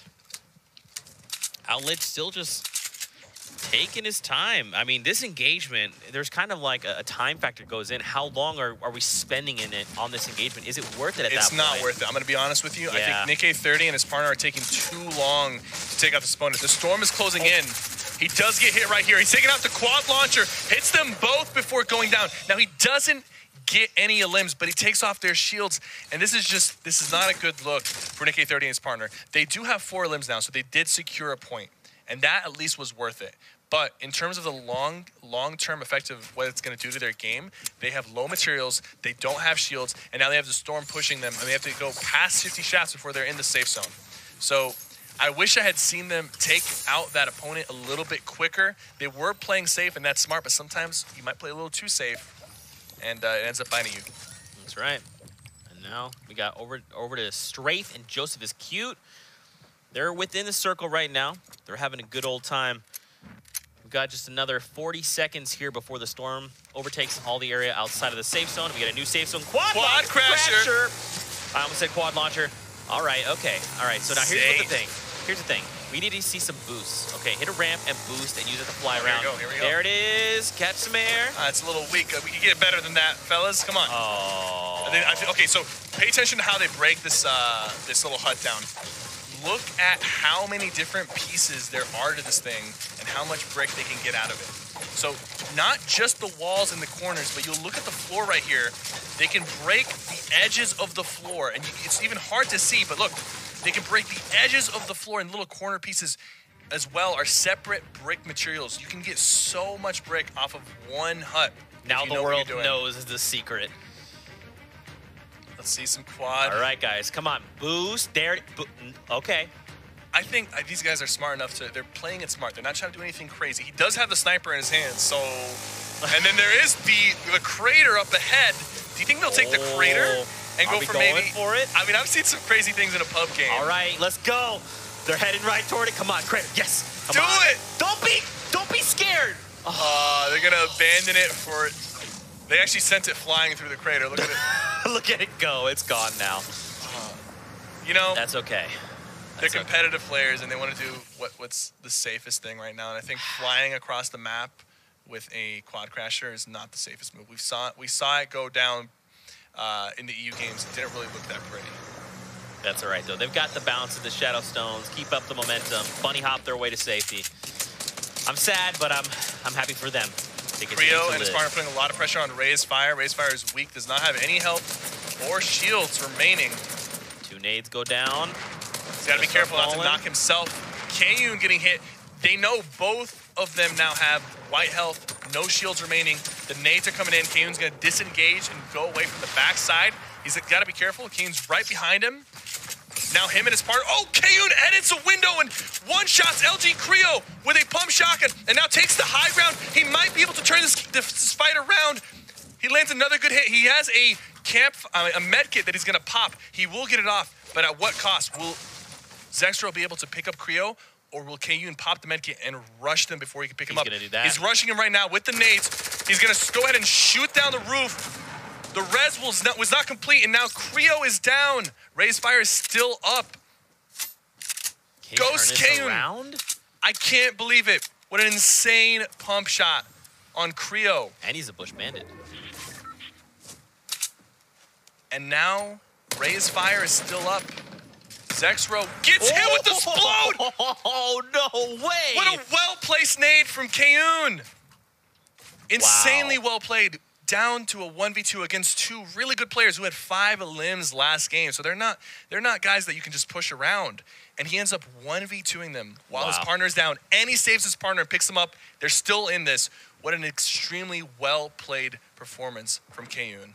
Bush Bandits rejoice. The dream continues to live on, and now we're over to Tfue. And you talked about a man looking at the hut, striking down. He's got to be careful. I think he's breaking the walls down. He's getting them down to 50 health, right? That way he doesn't expose himself while he's in here, and he can farm in peace. Now, however, it is going to be a little bit harder to farm the edges without exposing himself, so he might just opt out of that. He's getting pressed right now. Once he was opened up, people saw him, so he's going to have to disengage. But he did get a fair amount of brick before doing that. Unfortunately, he's going to have to use a lot of wood here to stay alive. He's getting shot from the north and the south. He can't be too happy about that. However, luckily for him, he has 3 big shields, so he will be able to get back up to full health. So that didn't pay off. He was trying to get some extra brick. He ended up actually spending 400 wood instead in return for some brick. That's rough. That's rough. But it's, you talked about a man, he's got the half shields. It's okay. He's going to top back off, but now they've used those resources, and he's down in materials he can't use to build. I mean, they're completely surrounded. Look at the top right of your minimap right now. Just duos everywhere. We're still at 75 players in the current lobby. Nate Hill and Symphony close to TFU and Closey. 2 really deadly duos. So far, Nate Hill and Symphony have shown that they are forced to be reckoned with, and they're very deadly. Hesse, not that far away from them, has a gold grenade, so they need to be super careful with that because they could just start firing these grenade launchers over and bring... Look how much... It's not held up by barely anything. One little half wall down below. That's actually all... Yeah, there's not a lot holding that up. Fortunately for them, they're about 4 stories high. They won't... 5 stories high. They won't take too much fall damage. They can actually catch themselves, most likely. But, you know, another team that sees that might see that as a weakness. They might see it as maybe these guys don't have a lot of mats. That's why they're sitting here in this, like, really open, very vulnerable... and they're actually getting shot down. They're shooting that wall. Another team, they can recognize that. And they see that, they don't just see it as a weak force or a weak fortress. They see it as you not having enough materials. Yeah. So they're going to challenge your material count. And if you can't show them that you have enough materials, they'll keep pressuring you until they defeat you. And there they go. They're going down. Oh, he caught himself. He caught himself, just like I said. But he's going to go down. They're going to like rebuild this up. So maybe now the other team will be like, okay, they rebuilt. They probably do have the materials, and they'll probably leave them alone. That's good, though. And Kevin will probably you get them to burn some of their mats, right? So yep. Not terrible for just a few rounds there. Definitely. The ammo is worth a lot less than the materials. Yeah. So even if you spend like 30, 50, 100 ammo of your AR to take down 100 or 200 of their mats, it's worth the trade if you end up coming out on top. That's right. Now Tfue and Cloak are up top. They're doing their best to maintain. I mean, their loadouts all in all pretty good. You've got 125 rounds in the AR, half shields as well. But just look how many people are all around them. They're still, look at this, typical gamer still alive by himself next to EU Ashton and EU Jack. And now, I don't know how we're fitting 74 people into this current safe zone. But we're starting to push these players together. And we're going to start to see this lobby thin out very quickly. I mean, look, Nate Hill and Symphony, not that far up the hill. Baldy, Hogman, not far as well. Hesse, don't forget, Hesse's got that gold grenade launcher. So once we start to get into things, he's going to have Splodes ready to go. Still a lot of players alive. And I can see some action coming in very soon, hopefully, as the circle starts to close. I mean, look at Cowboy says by Mats, 9-6-5, 9 about to be 7. Launchpad as well, and he's really good to go right now. 50 seconds before this area is engulfed by the storm. Now we're over to HD and FaZe Yellow on the south side of the map right now. They're looking okay. Look, Ninja and Monster still alive as well. It's good to see fellow Bush Bandits sitting on the high ground and healthy with shields. Yeah, hunting rifle as well. They've got 0 limbs, unfortunately, but they do have a good position here. Ninja is holding the hunting rifle, and he's very notorious for being very accurate with hunting rifles and sniper rifles. So I want to see him put on a show with these shots here. Hopefully land a few headshots and secure some of the limbs. There we go. Close. Him and his partner, Monster, will probably put some fire down on these guys. He noticed somebody was down. He thirsted him. It does not count as an limb because somebody also knocked him. Right. But he does thirst him. Trying to just create a little space, trying to shoot a little bit of that tree. And look, they're actually getting hit with a clinger from FaZe Yellow and High Distortion. That's not really going to do much. They will rebuild very quickly, but now they are aware of High Distortion and Yellow's positioning right beneath them. The circle is actually not too far away. Nick 830 is being pressured right now. But he trades with one. Can he drop trade the second one? Nick 830! Edit from Nick 830. cutting that stairs in half and then dropping down on his opponent. His opponent did not expect him to do that. He probably thought he was trying to get away or that he was low health. Secures 2 elims, needs 1 more to secure a point. Wow, unbelievable. Changing that whole situation around. And honestly, he's still fine. I don't think Ninja and Monster are going to let him go. They know he's focus there. in on him. Unless he has a way to rotate, it's going to be very tough for Nick A30. He does have a quad launcher. I don't know how much ammo he has in it, but they know he's there. They know one person's down there. They know he's maybe even weak. They're assuming that he's weak because he just finished fighting. He's not that weak. He has 50 shields and 100 health. But this is the gatekeeping. You see the circles right on their back. They don't really have to even rotate too far off. They can just extend their build a little bit, and they'll still be in the safe zone. And that's a perfectly viable strategy for them. Nick A30, will you be able to escape from this gatekeeping from Ninja and Monster? Does he have the materials? I feel like at this point you edit a window and you start quad launching. No, he he needs to build roofs like this. This is exactly what he needs to do. He needs to hope that he can get close enough. The further he is underneath them, the more they have to peek and expose themselves to get shots off. And what happens then is other people might potentially start shooting at them. Nick A30 actually has a lot of materials, so he'll be able to do this. If he can maintain this, he'll be able to get into the circle. And he's now in the circle. And he's in a little 1-by-1, but I wouldn't be surprised if he starts extending even further so that it's harder for other opponents to spray him down. Yeah, also, really well played by Nick A30. He's had to spend a lot of materials to do that. He probably burned through almost 1,000 wood, but he's now still alive, and he's 1 limb away from securing a point for his team. Dude, this could be huge. King Richard and Cease both grabbing some limbs in the kill feed. Kayun still alive after that clutch performance from earlier. His partner is still weak, but he's got some bandages. I wonder if he's going to share some with his partner. And his partner has some minis as well. Poach and Vivid! That's a duo you hate to see alive this late in the game. At least I don't hate to see it, but the other guys in there might hate to see it. They've got 1 limb and they've got enough materials to make these late game rotations. And they also have a grappler. At least Poach does. So he should be able to rotate if he gets stuck. I mean, he's also got the double barrel, right? If he can get in someone's face. Poach loves the double barrel. When the double barrel first came out, he was one of the early adapters of just using it. And a lot of people thought initially that it was a very weak gun, but they just weren't using it that well. And you have to be really in somebody's face. And Poach's playstyle kind of revolves getting in people's faces in these 1-by-1s. So he definitely feels very comfortable holding that double barrel. And I'm excited to see him use it in this late game. Burning through mats. Cypher, he's not got much left. Ninja and Monster looking to make rotations. Look, they're not even using any mats. They're just being very, very sparing with their mats, and they're using other builds to go through. They actually spotted somebody. Ninja's going to throw a pyramid up, potentially blocking him. No, he doesn't. He's going to disengage from that fight, going extreme low ground, and just slipping through these builds. Monster, however, was not fortunate enough to go unnoticed. He is very weak right now.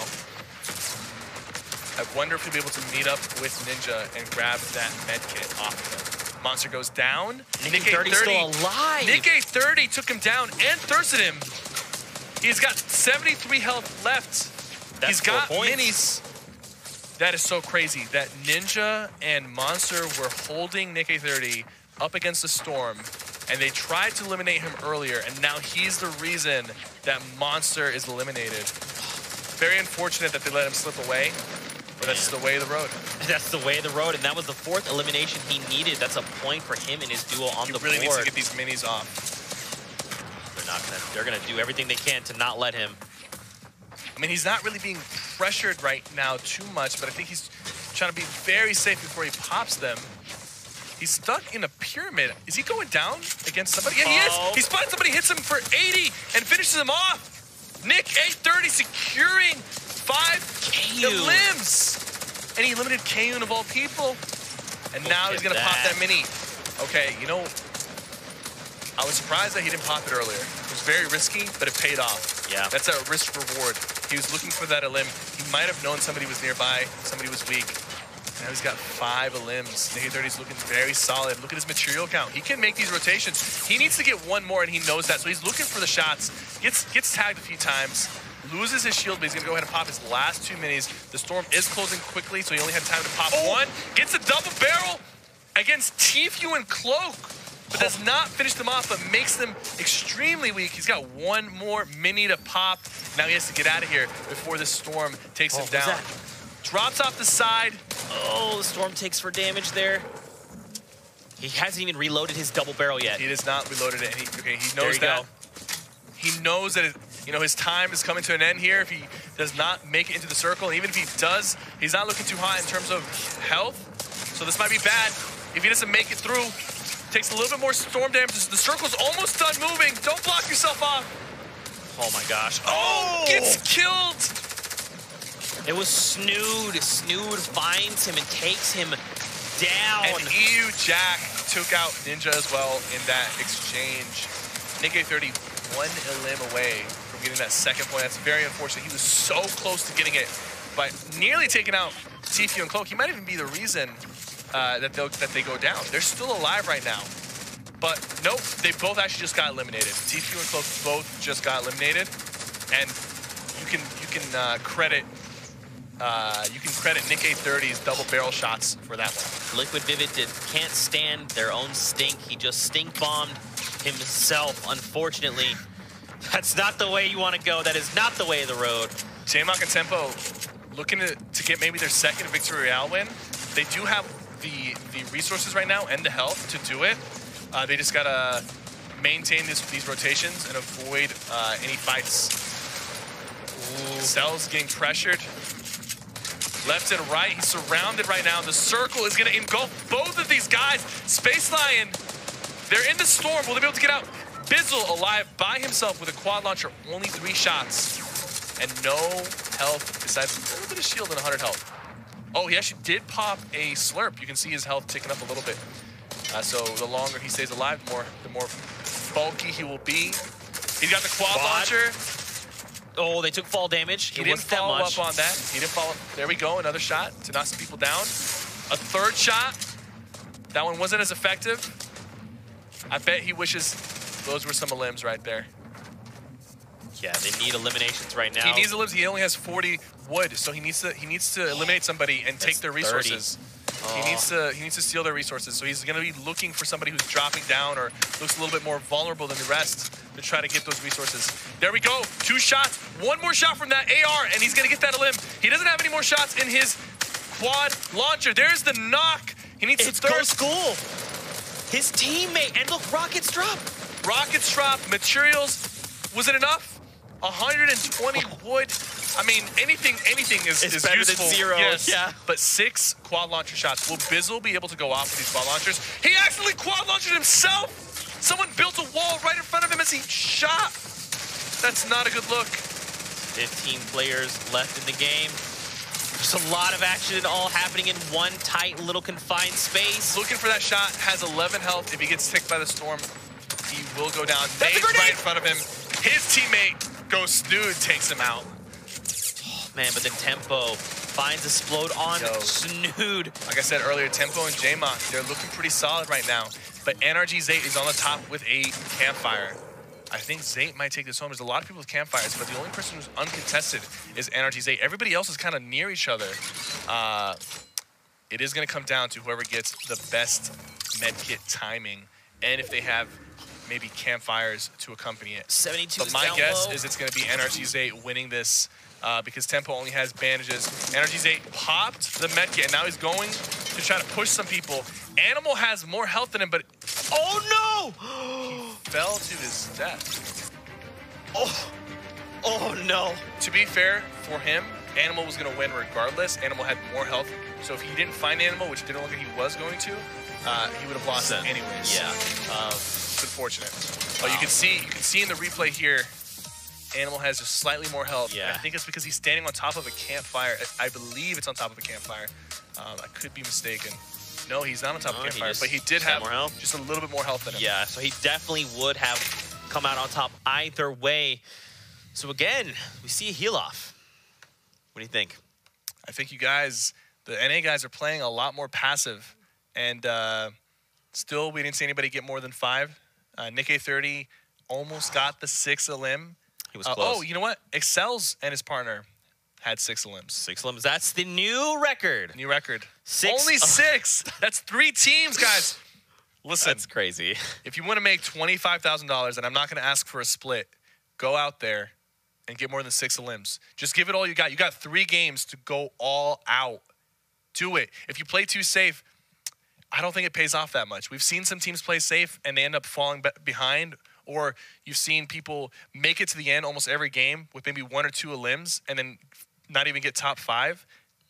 It's not worth the risk. I think taking that initial risk of going for those early limbs is what's going to secure you the $25,000.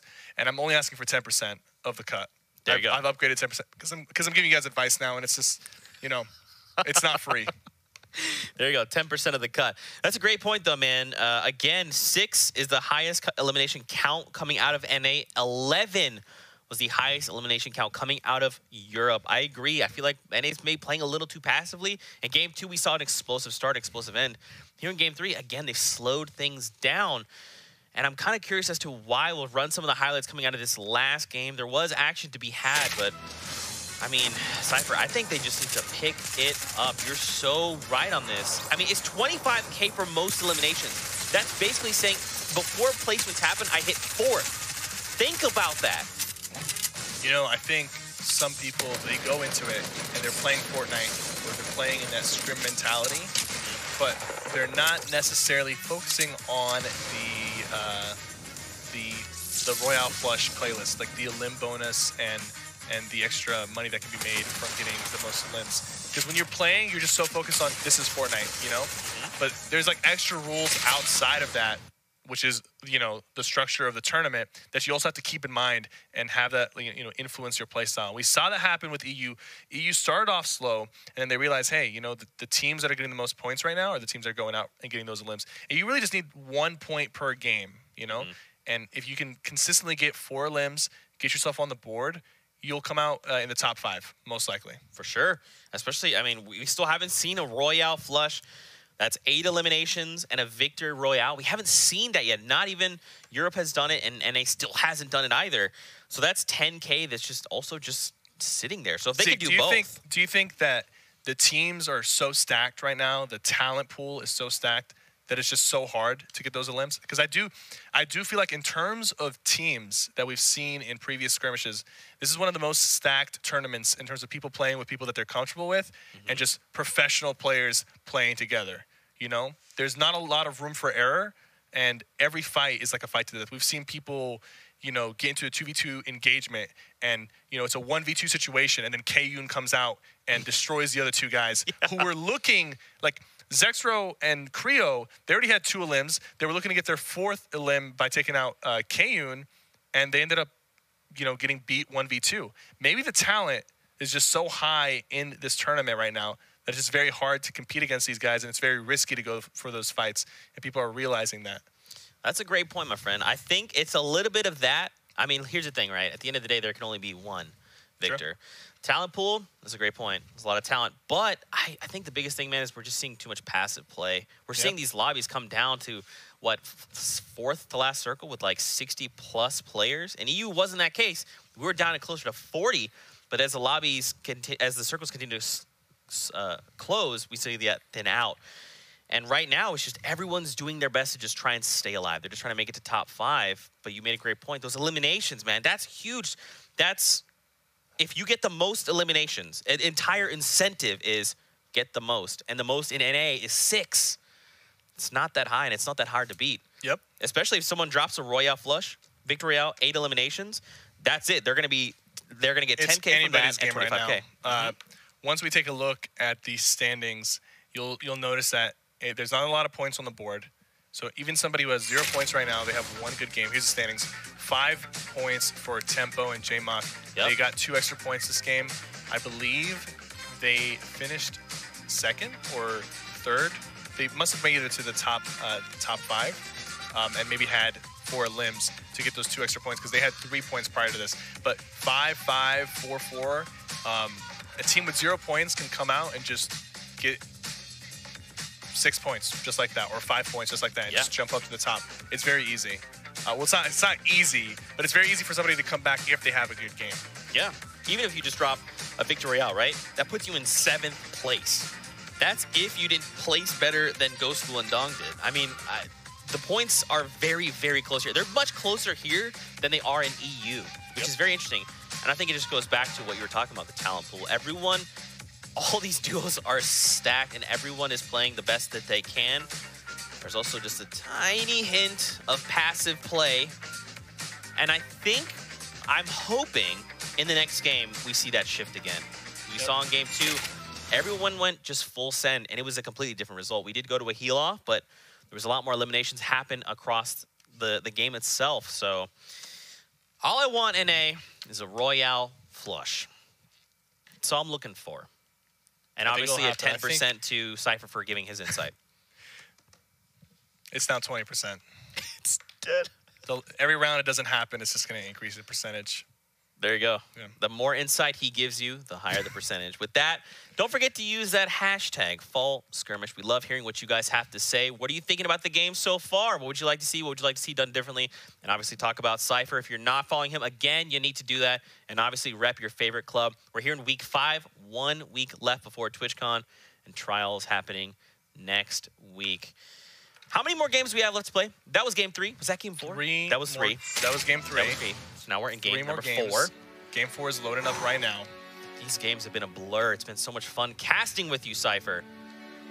As well, Zeke, as well. It's been exciting, and honestly, watching some of these duos, it inspires me, and I haven't played Fortnite for a day, and I want to jump back in. I can't wait to get back home tomorrow just so I can get on and play some games. I get really pumped when I'm watching these guys. This is coming from the racetrack going up north of Junction. So this will be like, it's kind of like a reverse bus from the last game. The last game, if you were landing in the desert, you have to stretch really far. This time it's a little bit different. You have an easier land. The bus is moving 25% faster, like I mentioned before. So the teams who are landing late, they do get to their destination a little bit quicker. Yeah. And I mean, this is ideal, like you talked about, because there's less landmass kind of toward the bottom southwest of the map. So you're going to see a lot of these people land very quickly. Some people even doubling back up to risky reels in Wailing Woods. Very interesting to see. No one contesting the center of the Vortex. Okay. I don't know who basically won the Vortex battle, but there is a team there uncontested. I wonder if that's Nick Merckx. I'm assuming it's Aiden. I'm assuming. Okay, Clarify right out the gate has gone down, and Science is making his way. He might have been getting shot at and jumped off the top. I believe he might have traded with Strugs, who's now slurping down a Chug Jug. And now Fear as well is just trying to go around, just get a little bit of loot, find some minis. There's 4 teams. It seems like there's 4 teams here in Tilted Towers. There is quite a few. Again, though, no Nick Merckx. So Nick Merckx has abandoned Tilted Towers. He says, I'm too good surprising. for this. And Aiden.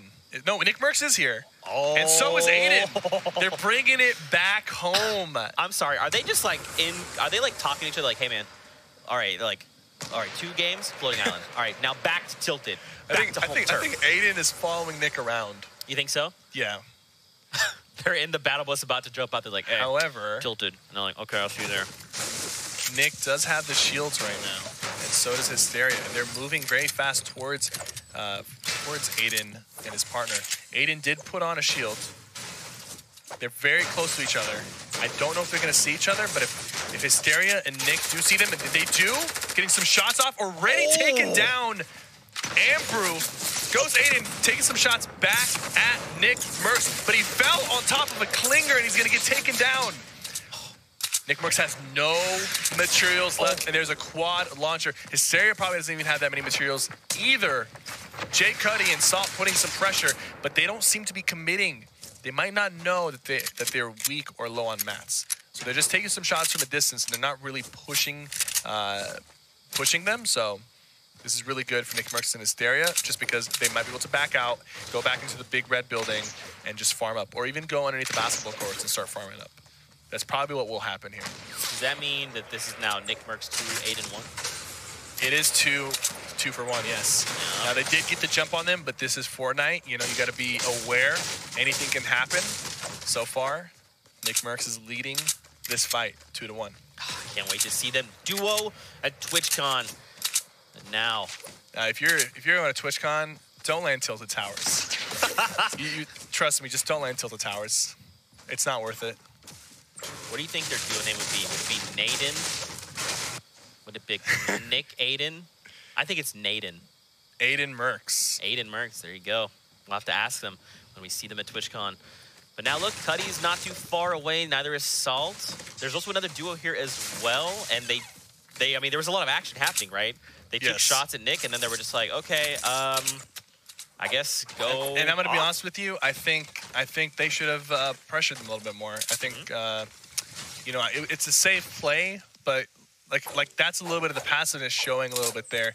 Like if they had pressed them, they would have gotten the 2 limbs because they were low on materials and heals. Nate Hill and Symphony fighting Morghouse and One Shot Girl. This is the second. They actually seem to land here a lot. Both of these teams have encountered each other, but they always choose to disengage. And right here we can see Morghouse and One Shot Girl disengaging from this fight. Both teams are healthy and have, you know, some materials to fight, but it's just smarter, especially with the circle being, you know, north of Fatal. It's smarter just to sit back and farm up. Yeah, I love that too. I mean, you have to. What a mark of a good player is knowing when to engage and when not to. Exactly. And both these guys, they're doing the same thing. They're not engaging. There's no need to this early. Just go your separate ways, continue to farm up materials. But look at Bobby, Bojangles, and Crispy stuck between EU Jack and Ashton. And you got Ninja and Monster south of them, not too far away. They probably do hear the shots. I don't think they'll push them, but you know, if they get on top of this hill, they can definitely control the late game rotation from one of these teams. These guys are just looking, they're like peeking, trying to get just a little tag to make the fight a little easier. And they don't have a lot of materials. Oh! Now Jack, he just hit him for 60 with the assault rifle, and he probably told his teammate immediately. And that is why he's being pushed. Ashton is putting some pressure on them. They're both close to each other. Crispy goes down. And he probably knows that Bobby only has 40 health because he had to do a lot more damage to Crispy. So he knows that Bobby is the one that Jack headshot. Yeah. And there we go. They just thirsted CLG Crispy. Bobby's alive, but look, they're playing smart. You got to respect these players. You could easily lose a 1v2 if you make one bad decision.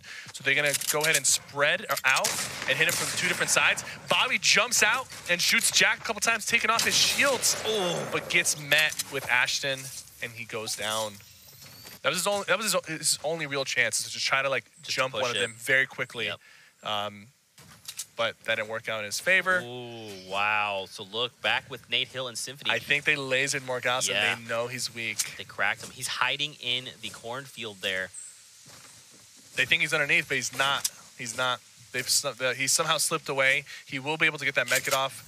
And, you know, they've invested materials and time into trying to defeat him, and they didn't. Oh, so they're onto it. So if they don't, I feel like now Nate Hill and Symphony might not disengage because they feel like they've already invested too much into this fight. They want to get their rewards. They want to get the spoils of these guys. Burst shots coming out. I don't know about this, man. You've got a team coming in down south. The Storm is about to be at the back. I don't know that this is worth it at all, Cypher. Yep. I think they're realizing that. I feel like they're not very happy with that. I would be very upset to have used that many resources and still not come out with the win or the resources. But the circle is not, the safe zone is actually not too far away. So they might be just disengaging for the time being, and they might choose to push them once they're in the safe zone. Yeah. And at that point, fine, you know, then sure, but and Morghouse is doing a really good job of, he knows this. He knows that they'll probably push him. He's doing a good job of, one, pretending like he has a lot of health. He doesn't have any shields, right? But he's pushing them as if he's 100, 100. And he's trying to get some tags on Symphony and Nate Hill. And Symphony and Nate Hill are a little bit separated right now because they used the crater to bounce through, and now they know both One Shot Girl and Morghouse are extremely weak. Morghouse taking the high ground. He might get shot down. One Shot Girl's being pushed by Nate Hill right now. She's going for the high ground. Symphony's on top of both Morgause and One Shot Girl because Morgause had to stop to heal, and it gave Symphony enough time. He's got one rocket shot. Will he be able to use this wisely? He's going to try to locate one of them and shoot them out of their box and maybe try to finish them with a follow-up shotgun shot. Morgause on top. Up top. Will he use the rocket here? He probably will. He's going to try to take this all down. Morgause falls right on top of him. There's one ramp holding this up, putting more pressure on him, trying to take the high ground back, putting more pressure on him with the SMG. Good double team from Symphony Nahil. This is not the first time we've seen them do this. One Shot Girl left alone to deal with two of the deadliest players in this lobby. This is not... Trying to slip out. Building right here is going to give away her location. Yep. And they see her now because of the builds. She might have been able to slip out if she didn't build. It would have been risky if she got shot. But building straight up told them exactly where she was. And now they're putting some pressure. They know she's weak. She goes down.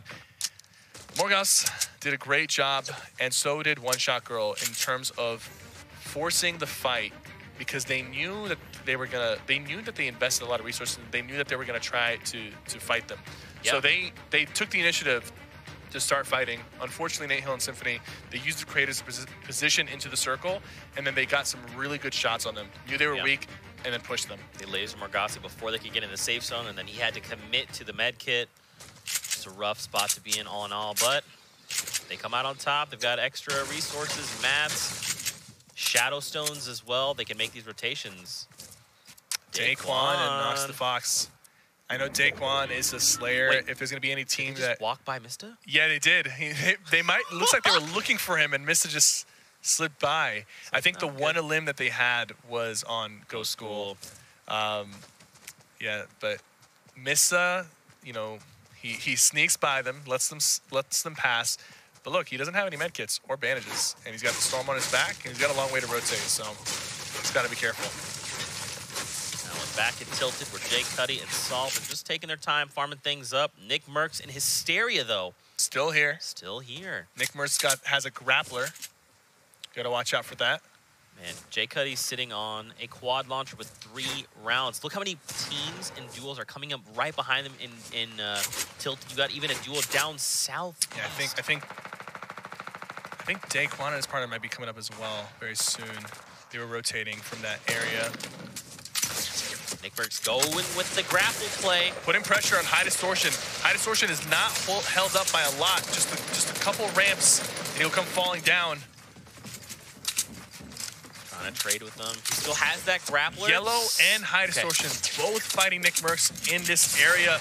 Nick Merckx goes down. Well-placed shot from Yellow. Takes him out. Valiant effort. That is his 3rd elim. And now if they take out Nick Merckx's partner, they're going to put a point on the board. And they do. Wow. High Distortion nearly goes down. I mean, he gets down, but nearly gets thirsted. FaZe Yellow does save him. 4 limbs from FaZe Yellow. Still 71 people alive. I believe this team has the most limbs this game right now, and they're still alive. So hopefully we can see High Distortion and Yellow break the dry streak of low limbs from NA. Currently 6, they're 2 away. That's very doable here in this game. We have 71 players remain. Made a temple though. It's a hot spot, and look at the safe zone.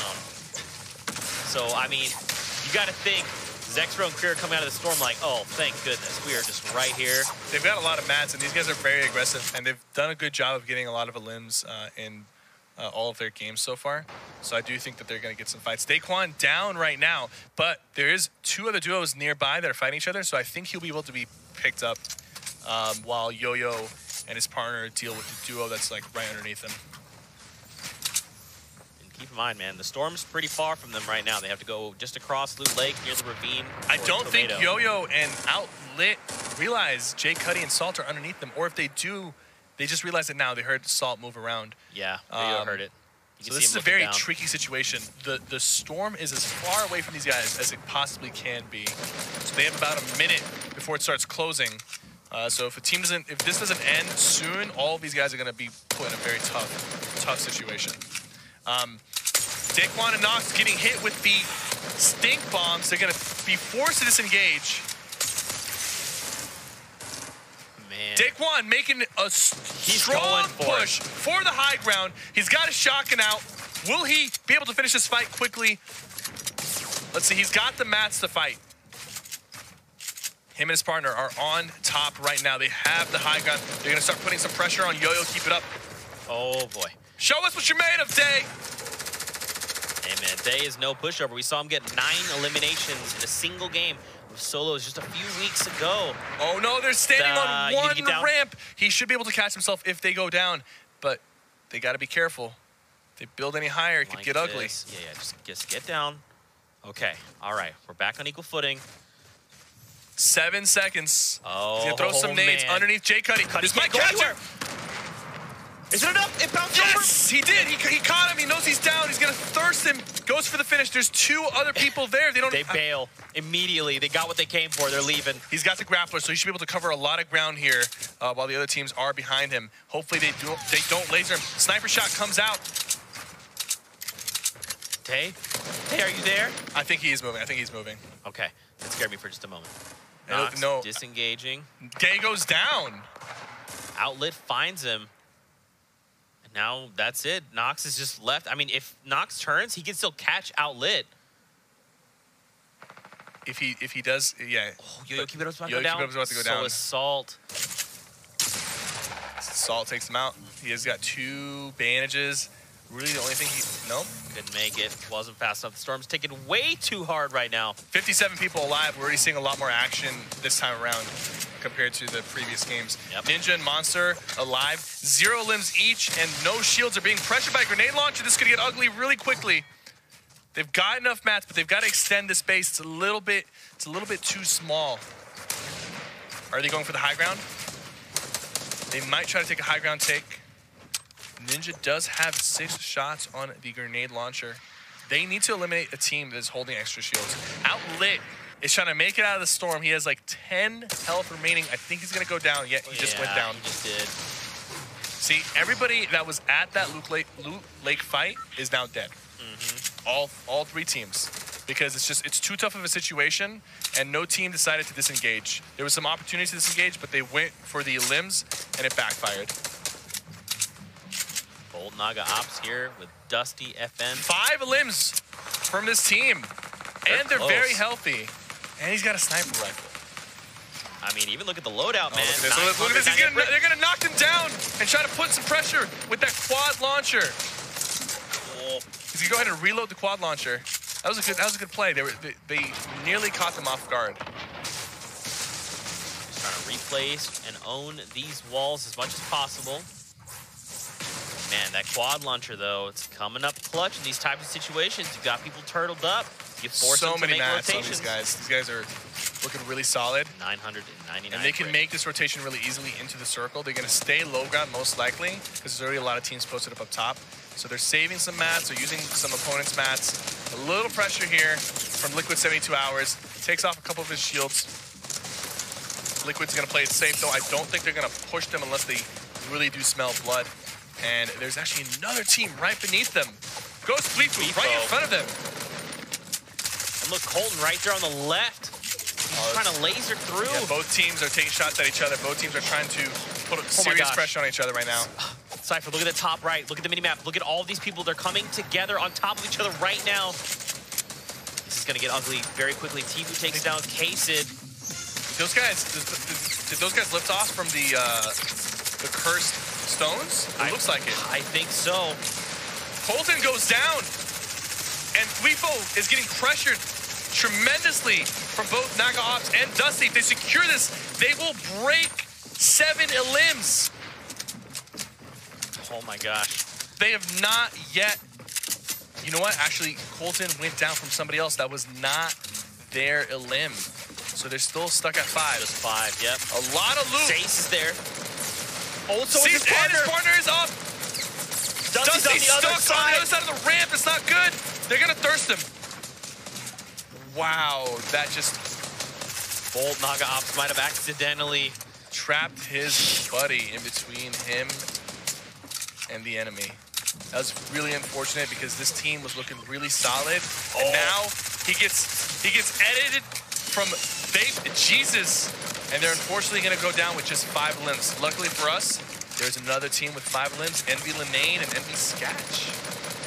They've got so many mats. Sace played themselves. They've got rockets. Double barrel. And they're in the circle with high ground. And they have the most elims and are currently still alive.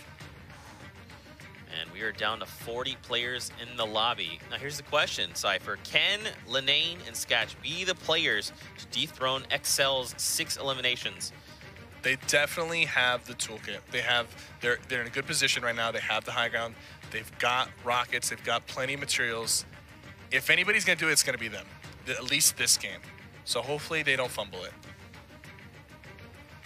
Man, look who else. There's a lot of players that were just 3 eliminations. Look how many people are already in the current safe zone. Outside of just all the players, the teams just north of the current safe zone. Pressure coming in from the top. Myth and Zoof looking to put a point on the board. They need one more limb to secure 4.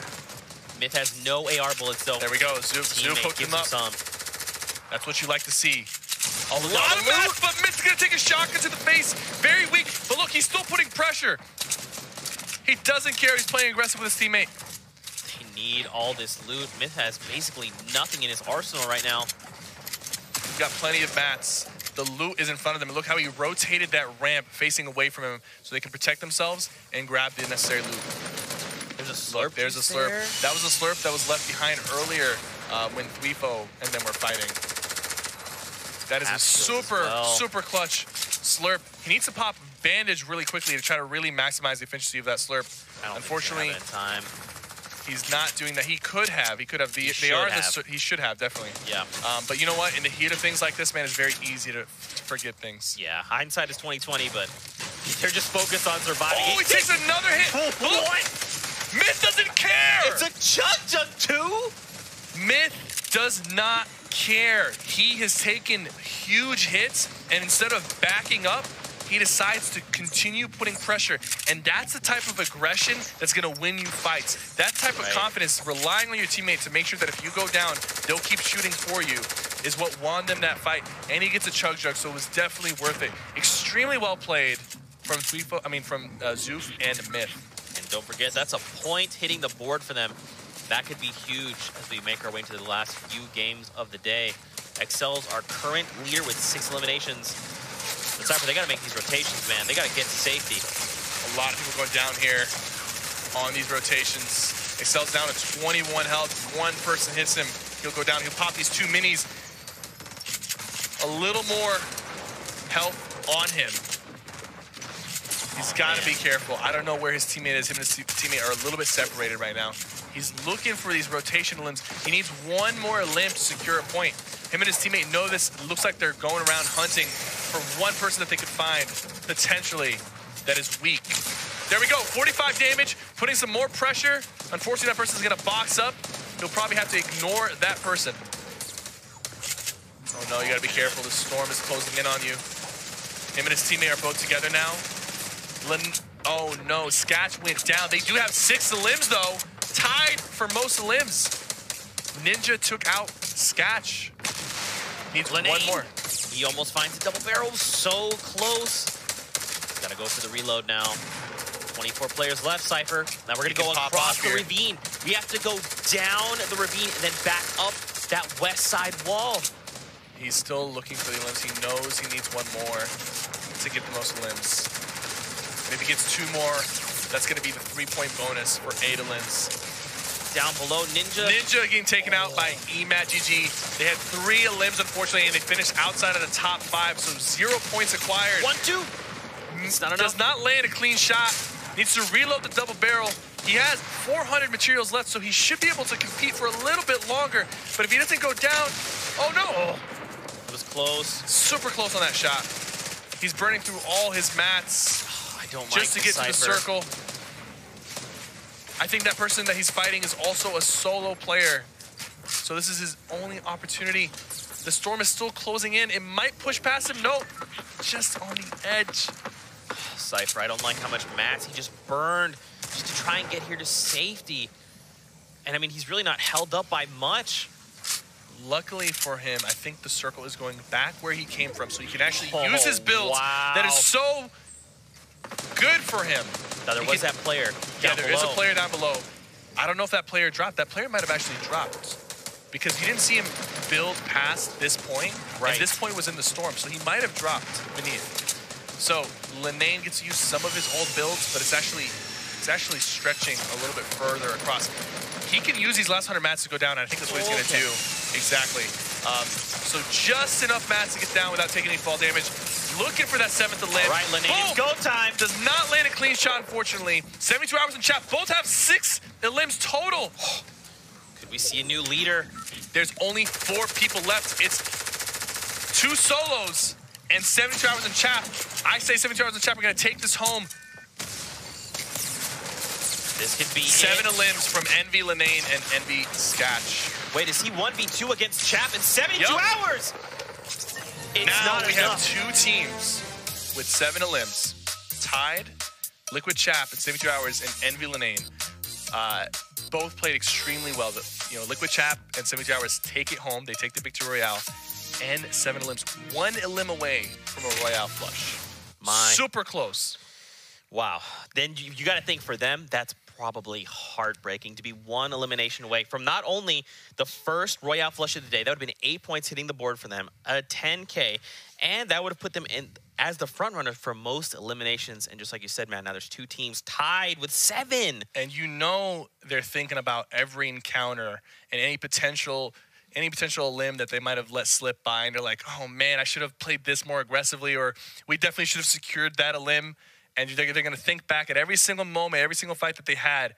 And I know there's going to be a few moments where they're going to be like, we should have done this, we should have deleted that guy. But it's still, you can't be upset. 7 limbs and the Victory Royale. Still huge. That's probably going to put them up in first place. Yeah, for sure. Let's take a look at the highlights coming out of that last game, match number 4. My, oh my. So we now have a new, duos that lead with 7 elimination. Chaps in 72 hours, Linane and Skatch. Listen, I mean, man, they if played Chap that well. and 72 are alive at the end, they're both healthy. There's no way they don't win the game. That's a very deadly combination coming out from them. That was a pretty good game there. We didn't end on a heel off. No, and like I said, I called it out earlier. There was about 40 people left in the last couple circles instead of the 70 that we usually saw. I think some of these players are adapting. They're adapting in the 4th round. The EU guys started adapting the 3rd round, so they're not too late. I think 5 and 6 are going to be big ones, just like the EU competition was. And hopefully, the next time a Royale Flush, format is introduced again into a skirmish, people will start like this from the first game. Because if you really want to take it home, this is the level of energy you have to have right from the beginning. Going for those limbs, securing points, and not just trying to place high. Yeah, I mean, that's the thing. We talked about it a little bit earlier. There was a lot of passive play. We see a lot of these players get aggressive, and we'll run the highlights from this last game. It pays off dividends here. I mean, not only do we see new front runners from eliminations, we see great plays. Nick Merckx now 2 versus 2 over 1 over He knocks Aiden. Aiden into his clinger. Boom. Takes out all his shield and health, and he gets finished off. And Hysteria Fearless jumps in face-to-face with Aiden. Let's not forget Symphony and Nate Hill, though. These guys showed up in this game. Remember, they were trailing One Shot Girl and Margosi. They picked them off with, honestly, a better rotation near that corrupted zone. Daquan, can't forget about this. Again, it's just these lobbies are so stacked. There's so many. Myth just being so aggressive. That opponent had a lot of health, and he just stuck it. He just said, I don't care. We're fighting till death. That's the confidence I like to see coming out of Myth. My goodness, what an awesome game number 4 for you guys at home. Was that the game you were expecting? Let us know with #FallSkirmish. Let us know your thoughts, your predictions coming through. Talk about all these players, man. Everyone's starting to get aggressive, and that's what we need to see. We've got 2 games left to go. Let's take a look at the current standings coming out of that game and see where the players are currently. Bush Bandits, 72 hours in Chap, 10 points. And guess what? They'll probably have more points than the top EU team by the end of this. You think so? I think they will. Okay. I believe that was 11, right? We're at 10 now.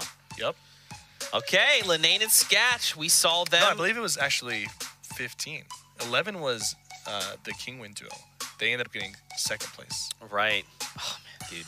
It's too close to call with only 2 games left. Don't forget, ladies and gentlemen, top 10 place in the money. Excels and Savage are just pushing out Spaceline and Replays for that top 10th spot currently, man. And I mean, again, look how close this leaderboard is.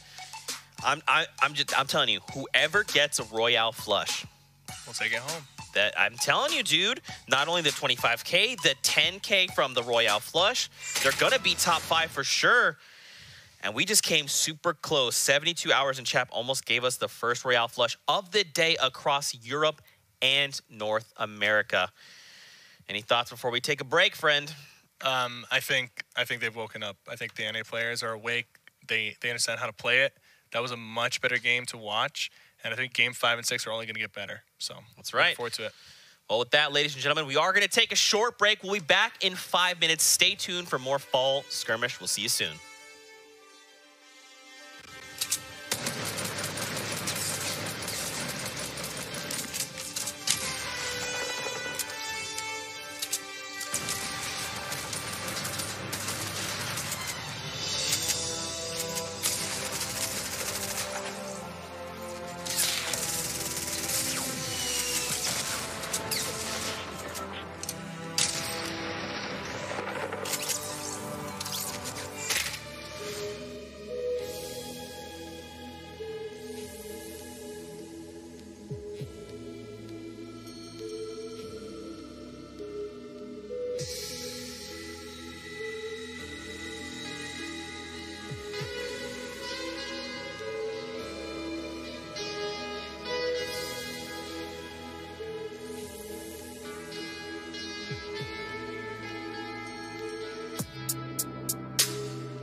What's going on, Fortnite fam? We are back with Week 5 of the Fall Skirmish. After that short break, I'm Zeke, and this week we are joined by Cypher PK, who's dropped knowledge on us and helped us all level up as a community. How you feeling, man? We've got two games left. Good, man. That was a good game 4, and I'm expecting game 5 and 6 to be even better. More limbs, more action, and some more points on the board. So, looking forward to it. That's right. If you're just tuning in, you've missed a lot of the action. Don't worry, we'll help you get caught up with the format starting there. Every week we change the format, and we're going with an old fan favorite Royale flush. 6 total games in the duos format. Victory Royales are worth 3 points. Second and third place are worth 2. And finally, fourth and fifth place are worth 1 point. Eliminations. 8 eliminations will net you 3 points. 6 and 7 will get you 2. 4 and 5 will get you 1. And if you happen to win and get 8 eliminations, it's going to give you an extra 2 points. The Royale flush. So far today, 7 has been the highest for NA. That's right. 2 teams are currently tied for 7 eliminations. And going into the bonus of the cash. Let's see what we That's have. right, man. That Royale flush. If a team gets the Royale flush, not only do they get those extra point values, they also get 10K for dropping a Royale flush. And something else to keep in mind is that bonus incentive. Yep. $25,000 for the team that gets the most elims. Currently, Chap at 72 hours and Lenane and Skatch are both tied for 7 elims. Definitely something that's beatable. Not only will you, if you beat it, will you be receiving $25,000 after the tournament's over, but that 8th elim will net you 3 points. So it'll probably put you on the board as well. That's right. And I mean, again, if they could do both, if they just drop the Royale flush, 8 eliminations at the Victory Royale, that's 8 points, 10K from that, and that could set these players up for that 25K bonus. In Europe, we saw the highest elimination count was 11. In NA, it's currently 7. We've got 2 games left for players to try and beat that. For you guys at home, we love having a conversation with you. Hashtag Fall Skirmish. Always let us know your thoughts. We want to hear from you guys at home. Want to hear what you're enjoying, what you wish was done differently. Obviously, don't forget to rep your favorite club. Bush Bandits. Bush Bandits. There you go. Cypher's a Bush Bandit, in case you didn't know. We've got 1 week left. Trials coming out during this next week, and then it all culminates at TwitchCon, which is only a week away.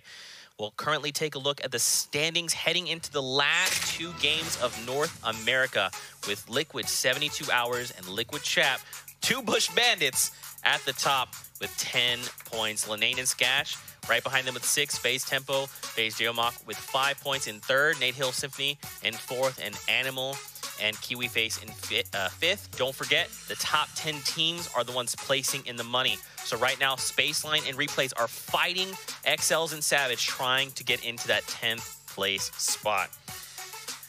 Now, 2 games left to go. Our players are currently boarding the battle bus, getting prepared to launch into this next game. Now, Cypher, something I want to touch on is this aggressive play. So if people maybe are just tuning in, you're just getting in, you just started watching, what have we seen? How has that helped shake things up? The aggression has turned up quite a bit. A few teams went down with 5 elims, and then we had 2 teams at the end finish with 7 elims. One thing I want to say is I think Liquid, Chap, and Tom, right now they're in the lead, and they have a decent 4-point lead. We saw in the previous EU competition that the team that had the lead for the longest time, they slowed down their game, and they ended up actually getting passed up at the end. I think Tom and Chap are smart enough to, coming off of a victory and being that far ahead, sitting in first place, I think they're going to come out and they're going to try to secure the most elims. So it'd be interesting to see how they adjust their play style. I think personally they're going to turn up and try to go for the high kill eliminations. That's right, man. We'll find out here in match number 5 of the North American scene. Here we go. Battle Bus has launched. Hopefully these players have thanked their Battle Bus driver. A lot of them have, which is good. Now let's check out this Battle Bus, man. Coming in between Lucky Llamas and Flush Factory, heading up toward Risky Reels. It's a good battle bus for most players. The only people who might not like this, people who want to land Junk Junction or Haunted Hills. But it's a pretty even split across the map, which is good for everybody. And, you know, the battle bus is moving faster, so people will touch down a little bit quicker, even if they're landing very late. Look at Nox down here. He's really high up, and I feel like they tend to choose their landing spot based off of where people are going. Yeah. He's choosing to stay really high up, and he notices that nobody seems to be pushing the Viking Hill. That's what I call it. So he might go ahead and land there with Daquan. I do see somebody beneath them. So keep in mind, last game, that was Nick Merckx. Yep. Hysteria that landed here. There is another team that landed here with them. Science and his Science, partner. okay. All right, we're going to see a battle happen. Now, that begs the question, did Aiden and Nick Merckx, did they go back to Tilted Towers? I bet they did. We'll have to find out. I'm excited to see the result here in game number 5, but off the bat, man, it's an okay loadout. Dual pistols, Take one, SMG. pops a slurp. Nick Merckx and Hysteria, Tilted Towers. Now, here's the thing. We see Parallax, 100 Kenneth are here as well. We saw Jay Cuddy on the left there, Team 22. Slurp and the quad. Is he not going to take it? I think he might let Hysteria pick it up. I'm not entirely sure. Aragon, B-Sox. Hysteria's popping a big. They're looking good right now. I don't see Aiden quite yet. I don't even think Aiden is here because we did get to see all the teams. I'm looking at the map right now. There's only 4 duos. But it looks like there's a solo. There's a solo like south. Maybe somebody went down early and we haven't seen it. I'm actually getting word. Hysteria has 2 eliminations. They've already eliminated Aiden. Wow. It's already done. So we are 3-1 in the Aiden-Nick Merckx rivalry. Definitely want to see a replay on that. But that is impressive. 3-1. Nick Merckx turning it back around. That's right. Saying, this is my towers, Aiden. That's good to see. That's good to see. So now we got Parallax and Kenneth. Aragon and B-Sox still alive. Jay Cuddy seems to be by himself. That means maybe Jay Cuddy's partner is already down, potentially. I mean, if Aiden and his partner are already down, there's a chance that Jay Cuddy lost his partner. But yeah, the battle for Tilted Towers. Nick Merckx working his way back and trying to take back that throne. Jay Cuddy launching away, gets hit a few times, but I don't think B-Sox is going to press the issue any further. I mean, they've got that rift to go, man, if they so desire to leave, but I think it'd be silly to use it this early. I think so. The circle's further away from Tilted, but not too far away. So they can actually just stay here, farm up for as long as they want, fight for as long as they want, and if they have to leave, they'll leave. Nick Merckx got the quad out. He goes for a shot. They're going to disengage. The walls go up very quickly. They're like, no, Nick Merckx. Please, God, stop. Got 2 more rockets. And he's got some clingers as well, so he's got a good amount of explodes. Hysteria is nearby for support if needed. Looks like B-Sox is building up. Tags Nick, barely hits him. This is a little bit of chip damage. Just a little bit. Now the There's question big is, shields. do Parallax and Kenneth, do they come running? You know, they're hearing this obviously go down just north of there. Looks like they're assessing the situation. They'll probably come running once things get really heated. Things are happening. The trap kill! You love to see that. Wow, look at this as well. Strugs in Fear, One-Shot Girl, and Morgassi. Fortunately for General, he was able to crawl away from the trap after it knocked him. King Richard saved him. Well, actually, no, he eliminated the opponent that trapped him, but his opponent threw down the trap right before he went down. Does not get the elimination for it, though, because General's going to get picked up, pop some minis, and pop a med kit. Morgals and One-Shot Girl. You notice that they're not in fatal fields anymore, and I think Symphony and Nate Hill chase them out. That typically happens. You die or you get eliminated too many times by a duo, and you're just gonna have to call it and go somewhere else. Yeah, they're like, hey guys, you guys have that. We're gonna find a new home. It's good though, starting switching things up. Now Morgassi has nothing, or One-Shot Girl has nothing in the way of meds. She's looking really wounded right now. Fear and Strugs are holding the top of this, just looking around, playing very patient. They know there's at least 2 teams here. General and King Richard are rotating away from them, but they might come back around if they hear enough action. Just depends on the mentality. There is some getting tagged lasers up from One-Shot Girl and Morgals. You see, even though they're weak, they're still, like, just like in the previous game, they're still doing a good job of syncing up their AR shots and putting pressure. He just went down. Oh, he goes down. Morgassi finds that. It was a bit of a trade there. One-Shot Girl got knocked, and they're both probably going to pick up each other. Yep. I mean, so One-Shot Girl had about 30 HP anyway, so all in all, this is definitely favorable, though, for Morgals, because they actually now are kind of on even playing field in terms of health, because before, Fear and Strugs had a lot more combined health. Strugs has that scar. This is good, man. One-Shot Girl just staying back, laying down a little bit of suppressive fire. Morgals so only has 28 epic assault rifle shots remaining. He's got to rely on that He's gotta be tack careful, submachine gun. He needs to be very precise with it and not waste it. And he only has 100 total materials left. I say they disengage and try to go for the craters and try to bounce away. I think that's the best move for them. Do you think they Shadowstone and disengage or just bounce? Shadowstone into disengage. It's going to be better, and it's going to make it harder for them to get shot at. Oh, man. Strugs and Fear, though, they're saying He doesn't no. want it to happen. He definitely doesn't want it to happen. He might catch somebody off guard here. 9 bullets. Let's see if he can connect them. He only has 9, and he only has 9 5, AR shots. 4. He's already used 5, and he does not connect any shots. I think you just let him go, man. It's not worth it. He's out of AR now. He's okay. I think his partner might drop him some AR ammo. Yeah, he's dropping him a lot of ammo. Okay, ammo he's just all dropped over the place. everything. It's only 35. He needed it. He definitely needed it. That's going to be a big difference. They're already bouncing away. It seems like. Yep. Oh, wow. I think Morghouse or One Shot Girl was already posted up on the top. Yep. It's Morghouse. And look at that silenced Epic Assault Rifle is doing work from that distance. He's doing a good job tap firing and landing those crucial shots. Immediately, Strugs is like, okay, you guys can go. Nice try, I guess. I don't know. I think they're not in a great spot, they might though. go back for them. You think so? Just because Morghouse and One Shot Girl, they're not in a great spot right now in terms of health. Reverse goes down to the Storm. Wheat needs to pick him up. He should be able to. The problem is they don't have a lot of meds, but he does have a rift to go. Once he's up, they're being pushed right now. He's going to have to abandon him. Oh, from behind. Oh, he doesn't get it off, and now they get to keep the rift to go. Oh, man, and now they get the free rotation as well as all the loot. They only got 1 elim out of that because they focused Wheats first. They didn't thirst. They didn't thirst reverse. But in that situation, it's kind of hard not to just do that. It's too risky, especially against a good player. You don't want to risk focusing the guy that's already down and not the guy that's standing up with a gun. Right. And now they can use those little vortex, little runes there in the sky that are existing to help in that rotation. Ninja and Monster still alive with no eliminations as of yet. There's still 80 players left alive, though. They are going into retail. But we just saw, so Strugs is here in his duo, and Morghouse and One Shot Girl left.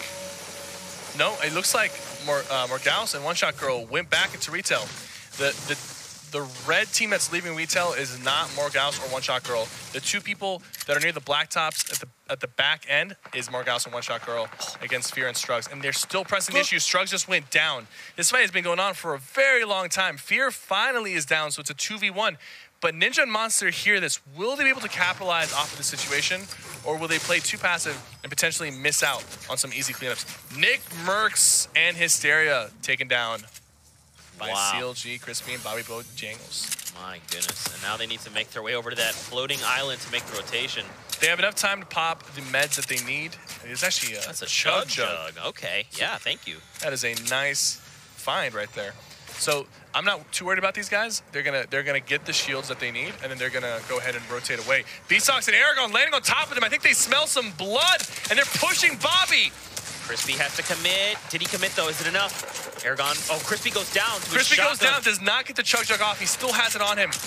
Oh! That is so well played by Aragon and B-Sox. Noticing that there was a team that was weak, and just straight committing to it just in time to stop the chug jug. If that chug jug had gone off, it might have gone a different way. Now over to Kayun. Raise Fire is down, and he's at the edge of the map. Psalm and Base Soldier, though, at the edge. Creo and Zextro are here as well.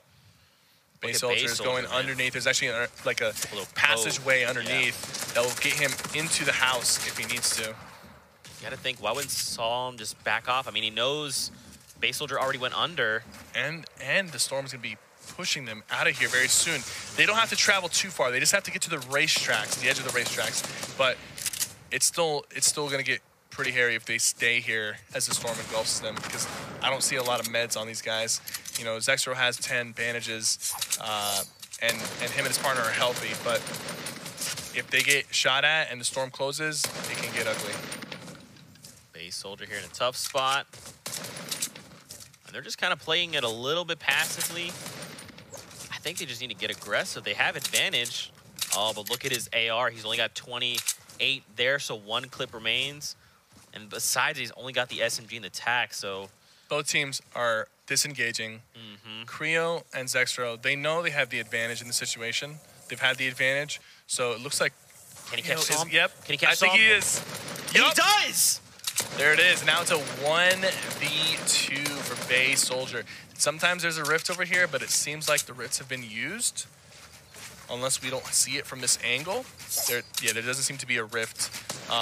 They got to get to the edge of the circle. There is one player standing inside the building of the racetracks. That's Ghost KU, and he was the solo that was there. He's kind of weak, but he's got a sniper rifle out. It looks like he's looking to try to get a pick on one of these guys rotating into the storm. Take a look at this new safe zone. Look how much farther they have to go. They really got to go. They just made it in. Look, they downed that player out in the storm, and he's just chilling there. No loot for them, but look, they have to fight their way Bay after Soldier this. losing his shields. Nades coming in from Kayun. Look, you hear these nades? It nearly caught Creo off guard. He's doing a good job defending himself. Just pop the slurp fast. Pop the slurp. Thank you. Kayun got hit once. Now Zexro knows Kayun is at white health. He does not have any shields. He knows that. It's a 2v1, but they got to be careful. If that fight gets dragged out, the Storm will win at the end of the day.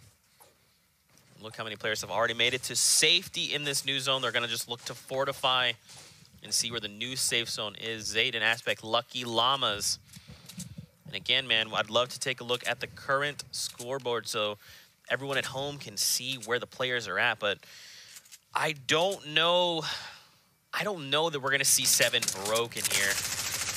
I mean, we still have plenty of players, but... I think getting eliminations in the late game is a little bit easier. Yeah. And 2 really good players that are very, very deadly in the late game is DMO and Bizzle, and they're currently leading with 3 elims, and they're both alive, and they both seem to be healthy. They're a little bit further away from the storm, about 200 meters away, but they'll probably get in. And if they can make it to the late game, they're a team that I could definitely see breaking that 7 elims. DMO and Bizzle. They do play rather safe. Oh! Shots going back and forth between EU Ashton and his partner, but they're taken out by Aragon and B-Sox. 4 limbs for them. That's going to secure a point, put them on the board.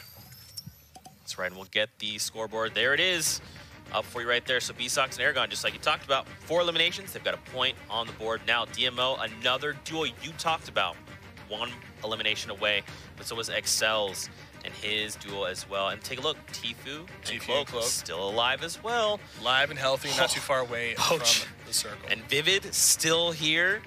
There's some definitely heavy swingers that are still up. So we'll see. We'll see who turns up. But I'm gonna make an early guess that Demo and Bizzle will make it far into the game, and they might be our first team to potentially even get a Royale flush. Oh man. The predictions coming out from Cypher PK. Watch them just go down as soon as I say that. Kayun just went down to Typical Gamer. Typical Gamer. So I'm wondering what happened there, because last I checked, Kayun was alone with the 2 guys at the racetracks. So he might have been rotating and gotten caught off guard from Typical. He didn't have any health. He only had like 30 health remaining. Right. And now B-Sox got tagged up, so he's got to take some minis, bandage up. I mean, they're just north side of the circle, so they've got plenty of time to get in and get safe. Look at their mats. 1,000 wood, 1,000 metal. Oh my gosh. They've got a lot of extra minis. They've got a decent loadout. I mean, they're looking for the win, and I think they're looking for the Royale flush, because these guys are smart enough to know that that's what it's going to take to win. He got hit a few times. Luckily for him, he does have a lot of extra minis, so he's not going to really lose too much. It's just he's going to have to spend 2 minis here to get back up to 50 shield. Ooh, a Blue supply drop. Okay, so this is coming in. It's going to land on the tree. Oh, well, actually, no, it won't. It's going right past the tree. It just looked like it from that angle. Yeah. Boop. Question is, who decides to get cheeky and rotate in, especially near how close it is to the storm wall there? Lenane and Skatch. I think they have the best position to go for it, but it looks like they're not going to go for it. I mean, it's pretty dangerous. I'll give them that. My assumption is that they're already stacked in terms of loot. Like, and they think it's not worth the risk. A team that would go for it usually are the team that they really need it. Like they need a launch pad or they need the extra shields. So even going for a crate could be a sign of weakness that other people could exploit. That's a great point, especially if they make their way in and they burn a lot of mats and end up dying for it, or you know, terrible things happen. It's just too much of a risk at this Creo point. and Zexro passing near Chap and 72 Hours are winners from last game. I'm curious to see. So taking a look at them, I don't think they have an elim. I don't think. Let me double check to see how many eliminations 72 Hours and Chap has. I will get back to you in just a moment. They have no eliminations. You're right, Cypher. 0 eliminations on the board for them as of now. Still 52 people left. So oh, yeah. TFU and Cloak, they got 2 elims, and they've got a good amount of materials. They do have a Rift to go. He's going to slide down here, use the enemy builds, gets tagged, unfortunately. You see, that's a good example of somebody trying to avoid using resources and then it not paying off. If he had made it through there without using those resources, it would have been good because he probably saved like 100 or 200 wood. Yep. But he ended up actually paying the price for it and taking too much damage. So look who's down below. Bolt Naga Ops, who's ready for the pump action shotgun doesn't have out. any shields. If TFU and Cloak realize that it's a solo underneath them, I bet they'll pressure him. They just got to be careful from State and Aspect, who are holding the high ground right now with a good amount of resources and materials. I think all of the duos still left alive in the game are currently in the safe zone. I would imagine. Oh, someone's doing take the L. I think the solo underneath is doing take the L. Oh, that's so BM. All right, new safe zone time. Where's all right, let's see where the circle goes. It's so close to them. They're not going to use the rift. They're going to go ahead and just manually rotate into the circle. There's no reason to waste the rift right now. There might be. They got a little bit lucky with the circle being on their side, so they'll hold on to that. And maybe if the next circle is going further away, they'll go ahead and take that rift and try to take the high ground. TFU and Cloak love fighting on the high ground. Bold Naga Op still down below. Oh yeah, they're looking at somebody. They're shooting at somebody. But they definitely are aware that somebody is beneath them. And sooner or later, they're going to realize that there's only one set of footsteps that they're hearing, and they might take that as a sign to start pushing. Ooh. He's got a lot of ammo with this. Quad launcher. Double barrels. Well, I mean, look at the loadout. There's some loot over there. There's a trap. You got to take that trap out. Watch your back. That wall is not his. That brick wall is not his. Okay, no, actually, it's his partner. That would have been crazy, right? Yeah. Someone just slithers in, like, hello, let me have your loot, please. And again, it's kind of hard to tell sometimes. Yeah, in the heat of the moment, definitely Yeah. is. But now we got to see, man. It's time to start making these rotations. We got 60 seconds before this area is engulfed by the storm. Oh, man. Look how many players are just moving. Bizzle goes down and he's eliminated, and DMO is currently sitting at 10 health. I really thought this was going to be their game. I shouldn't have said anything. They're both eliminated now. Curse. Aragon and Vsauce with 5 elims, looking to get their 6. Vsauce goes down and gets thirsted. Can Aragon secure the 6th elim to get 2 points for this game? He gets some solid shots with the pump. He's building. He has 400 metal left, so he definitely has enough. Will he find this player rotating? He's already done a lot of damage to him. He's got to be careful. But I know what he wants. He needs that 6th elim, and he doesn't get it. Riftmate takes him out. A lot of players going down here on the rotation. TFU and Cloak getting pressure with grenade launchers. He goes down. This is going to be it for TFU if Cloak doesn't protect him. Is Cloak safe? Yes, but there's more grenade launchers coming back at them. Still alive. I'm looking at the kill feed. TFU is still alive. Nate Hill is alive as well. Cowboy says bye eliminates Ranger, and now look, Cypher, they've got to go northeast there. Look at the pressure that Savage. They just eliminated TFU, and now they have Cloak on them. Cloak is moving out, but gets taken out by Cowboy. There's not much that can be done there. Dude, so far, TFU and Cloak have made it to the late game. They've gotten a few limbs, but they haven't been fortunate enough to translate it into points. Right. Nate Hill and Symphony, we've seen them do some serious work, and they're doing it again. They're sticking really close to each other. Look, they're focus firing. Other duos, they know he get a knock right there. If they're going for the thirst, they got on a limb. That was 72 hours. 72 hours, and Chap is still alive. We'll be able to clutch it. What a great find, taking down Tom. And now look at all these players trying to navigate to the new safe zone. All right, I think they're going to try to meet up together. Symphony, yep, there we go. He dropped down towards him. These guys like to play near each other. They play the best when they're near each other. They spotted someone on the side. He just went down. Symphony running up, gets shot at, but Nate Hill's going to follow it up, do some serious damage, but doesn't finish off that opponent. There is Symphony healing up. Storm is almost done closing. There we go. All right, he's dropping a med kit for Symphony. They're still both going to be very healthy. Now we're going east. Going to split the bandages. Strafe and Joseph have the ultimate high ground right now. But will they be able to keep it on these rotations? We'll find out. Poach and Vivid. Still down below. Still down below. Low ground Warriors. Tempo goes down from Aspect. Everyone's just trying to make their way to this new safe zone. They have so far to go. Envy Linane gets taken out from Babe Jesus. Tempo gets taken out. A lot of big names getting taken out. Good shot from Night Zero. Almost securing that fourth limb. He needs one more to get another point on the board. Will he get it? Will he get the point he needs? Coming in, trying to. It's choking him out with the storm, but that's not going to be enough. Colton takes him out, but now Colton has to go up a hill. Chap is still alive, ladies and gentlemen, but he has 40 brick remaining.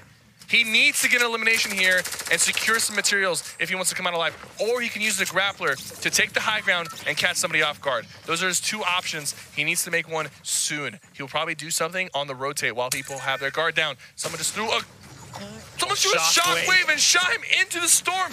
Now he's exposed in the open and he's being pressured. He has no more materials left. He needs to get that grappler out and do something. Someone's right in front of him, going for the shot. Swaps back to his pump on accident. Going into the storm, going up top. He has one more use of that grappler. He needs to use it wisely, or he needs to secure a limb and get the materials. He gets dropped down by Liquid Poach. You can't do that to your own teammate.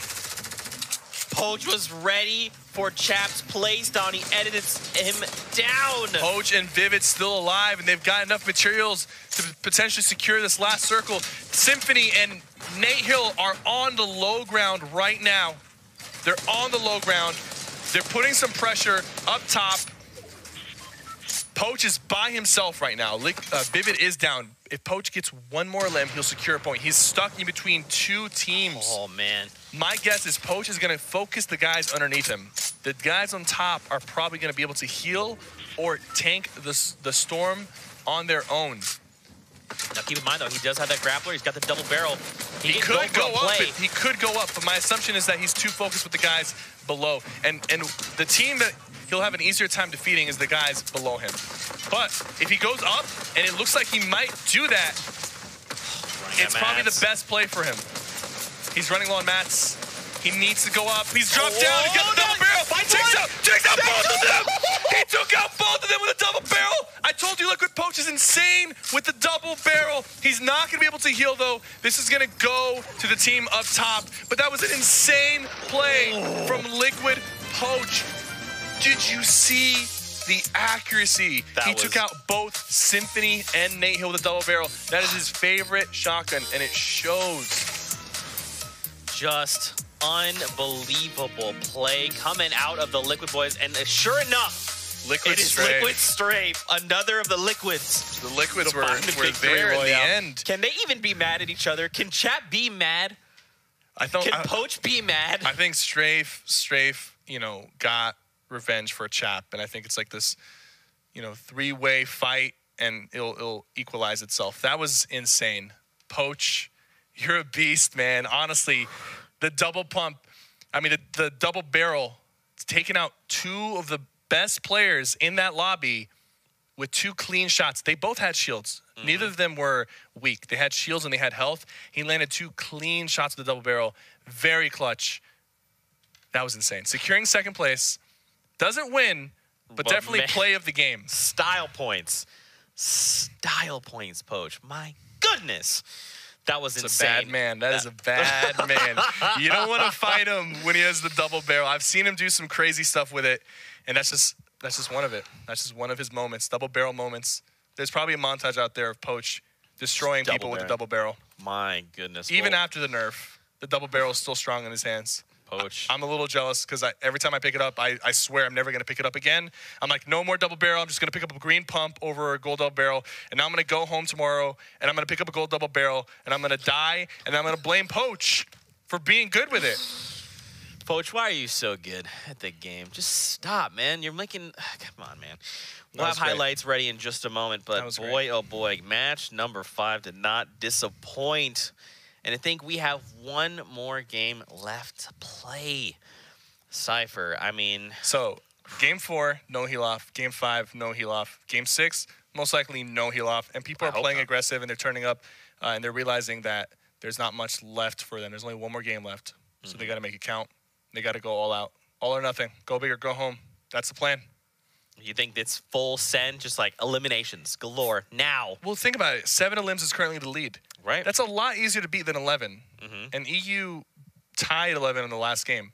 So I'm thinking there's going to be a lot of shifts here at the end in terms of elim. I'm hoping that a team comes out and they're like, all right, guys, we don't care about the placements. Let's just try to get more than 7 elims. It's definitely manageable. And it's going to get you 3 points for the 8 elim bonus. Pretty good for your score. That could be pretty good. We'll take a look at the highlights coming out of match number 5 on the day.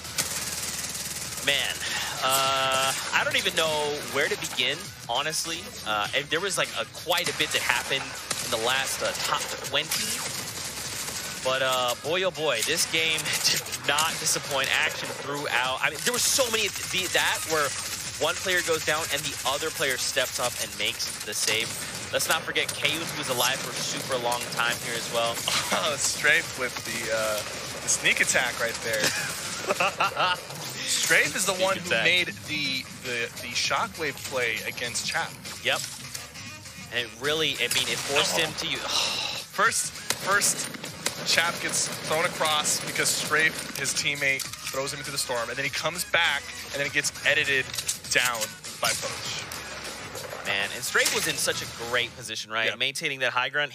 They were on ultimate low ground. He just has to drop down. If Poach wasn't in the picture, and it was Symphony and Nate Hill on the bottom with Strafe and his partner on the top, it might have gone differently because that was a pretty big drop. So any person who accidentally slips from up there, if they get shot down, it'll go in Nate Hill and Symphony's favor. But Poach being in the middle ground made it so much more difficult for Nate Hill and Symphony to really even attack the high ground because he was in between them and he was protecting the high ground unintentionally. Poach's best play there could have been to maybe grapple to the top, but honestly, what he did was just as insane to drop down like that and take out both Symphony and Nate Hill with 2 shots of the double barrel. Insane. Highlight of the day so far, for sure, hands down. With that, Cypher, it's time to take a look at the standings coming out of game number 5.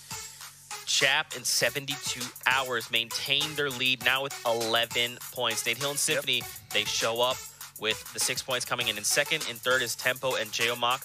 In fourth, you've got Lenane and Sketch. And in fifth, Joseph is Cute and Liquid Strafe. That last Victorial puts them in a top 5. And don't forget, again, it's top 10 to place in the money. So right now, Poach and Vivid are fighting Creel and Zectro for that 10th place spot.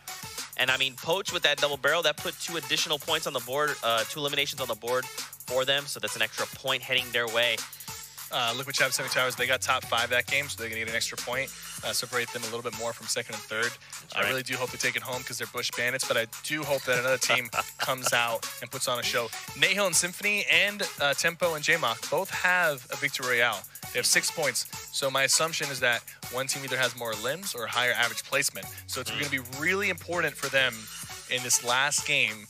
So even if they don't get 4 limbs or even if they don't get top 5, to place as high as possible and to get as many limbs as possible, just so that if they're still stuck at 6 points, they might be able to jump up a space. Yeah, absolutely.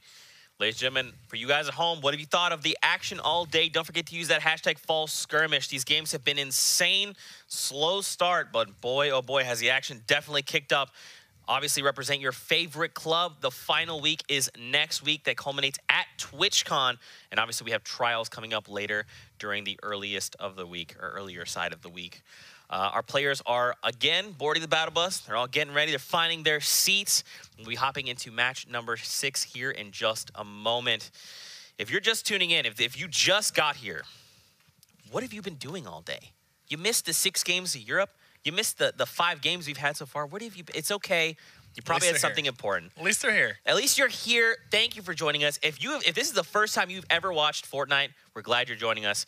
But here we go. Match number 6 is underway. Cypher.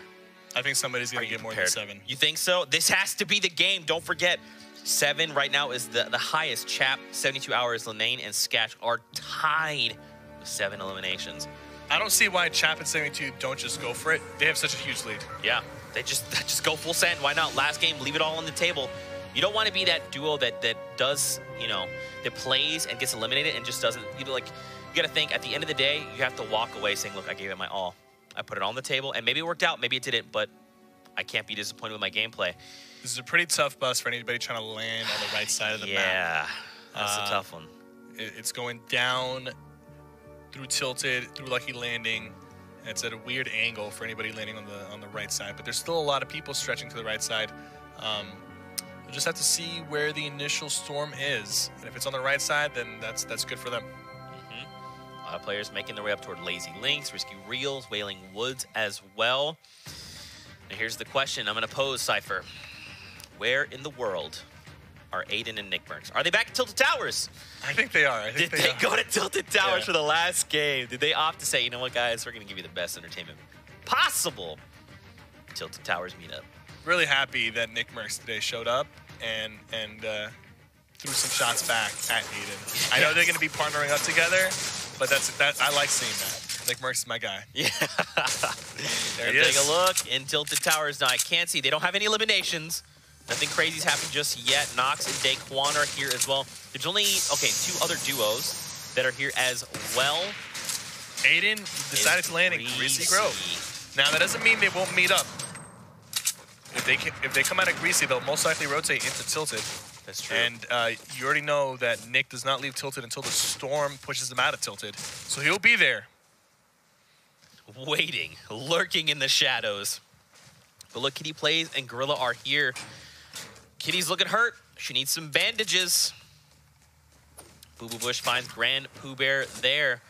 And now they're currently in the safe zone, right? It's basically centered around Greasy Grove. So Loot Lake, Pleasant Park, all in the safe zone. Yep. That means Risky Reels players have got a far way to run. So that's really tough for anybody who landed on the right side, because not only did they have to stretch really far, now they don't have a lot of time left before the storm starts closing in on them. So if you had landed on the left side of the map, you're at a huge advantage right now. Base Soldier. He's cracked super low. One shot girl taking out Psom.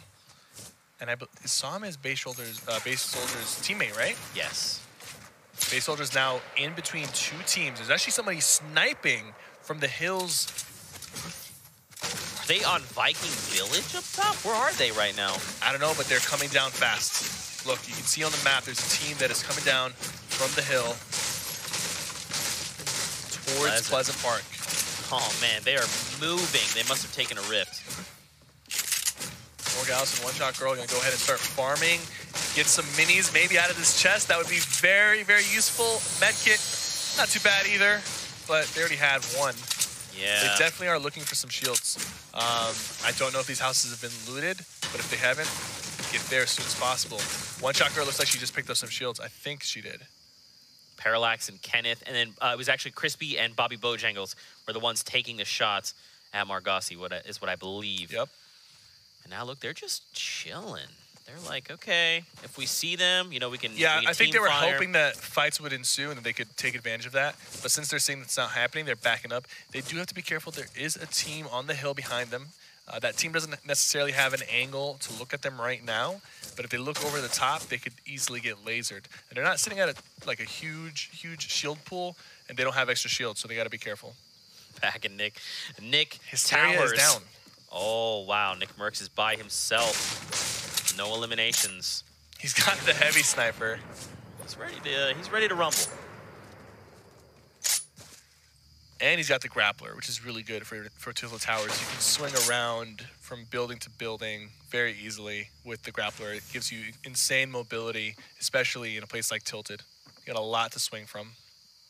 Man, this is a tough order. You gotta either run into J Cuddy or Salt or run into Aragon and B-Sox. both of which excellent duos. So Daquan is also here. Let's not forget about that. Ideally, Nick will probably wait until those duos fight, and I think they will, just because the Tilt Towers is in the circle. So there's no rush. All the teams are going to be sitting down, kind of waiting for some action. It looks like Jay Cuddy and Salt are leaving Tilted. That snipe just came from Nick. He was looking to land a heavy sniper shot. Did his best. And now, I mean, he might have just given himself away potentially. Hard to say. What's tough here, man, is that the safe zone is encompassing this area. So this is all the loot that they have access to. It's not like they can make a rotation to somewhere else and loot that. Now everyone is bringing the loot they've acquired here. So yeah, most likely anywhere near here is already going to be looted or contested. Aragon, they're really chasing Salty and his partner. Like, I think this is a bit of a risky play because they're low on resources and they kind of need to farm. Jay Cuddy and Salty just took the high ground from them, so they kind of got baited into going down low. But Aragon's going to quickly build up top, and he gets hit with a stink bomb, forcing him to move away. Still holding the high ground, gets a shot off. He's going to edit the ramp down.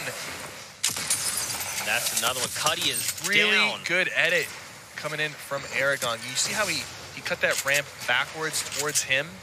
That's a very, very good way to edit that, because what it does is if you try to edit it just as a complete ramp, a lot of times you might get stuck on the other side or your opponent might slip through. But that's a very, very clean edit. And it guarantees that, one, your opponent won't really have a lot of cover, and you catch him off guard with that. Yep. And there we see Monster went down, and that was a straight elimination. So Monster and Ninja are out here in game number 6. Have 3 elims right now. They're low on health, but they're in the safe zone, and they have 3 elims, which is a good look. So Excel's here, and I mean, he's basically got, like, what, effectively 101 HP? Yep. And Savage doesn't have too much health That's either. not less. They're pushing Baldy. Baldy knocks one of them down. Is he going to take them out? Hits him for 170 with the pump. That is the most damage you can get with the blue pump. What a shot. He has 1 HP left. Baldy cannot be happy about that engagement. He nearly 1v2'd them. He deserved that 1v2, but he got hit so hard with that pump. Great shot from Savage. And no, that was from Excels. Great shot from Excels. Back over to Daquan and knocks in Tilted Towers. Putting pressure on Nick Merckx. Nick still just running through these buildings. There is another duo here just east of them. They crack a few times a day, but they miss. Aragon and B-Sox. And again, man, you talked about it. Nick Merckx still just down below. He's really not in a great spot right now. He just has to kind of wait this out. And for Nick, this is a great spot. For him, he likes to be in here. He likes to use the walls. Yep. There's actually someone in the room right behind him. He doesn't realize it. There's somebody behind him. Salty is standing still. He knows. Salty knows he's there, but Nick Merckx is moving out. And Nick is very lucky to have moved out like that. Oh gosh. Light pole. Gotta be careful. Yep. Aragon and B-Sox just walk right by him like ships in the night. And look at the new safe zone, Cypher. Look how much farther to the west that is. It's half of it is in the water. Yeah, the play space, not going to be a lot guess what? here. You see how many people are using that vortex? They're all going to land on the side of Tilted or Greasy, and there's going to be a huge congestion of players on the right side of that safe zone. So right now, ideally, you want to get in and you want to keep moving in as deep as you can to the left to avoid players, if you're trying to avoid players. But if you're looking for a fight, be on the right side. Well, Kitty Plays and Gorilla are looking for a fight against Ghost. Ghost Aiden just got sniped from the right side. He's going to go ahead and pop some bandages. I don't know if he has minis, but that was a very, very nice snipe, and it's going to set him back quite a bit. They've got somebody beneath them. That's Kitty Plays' partner. Envy Gorilla is underneath.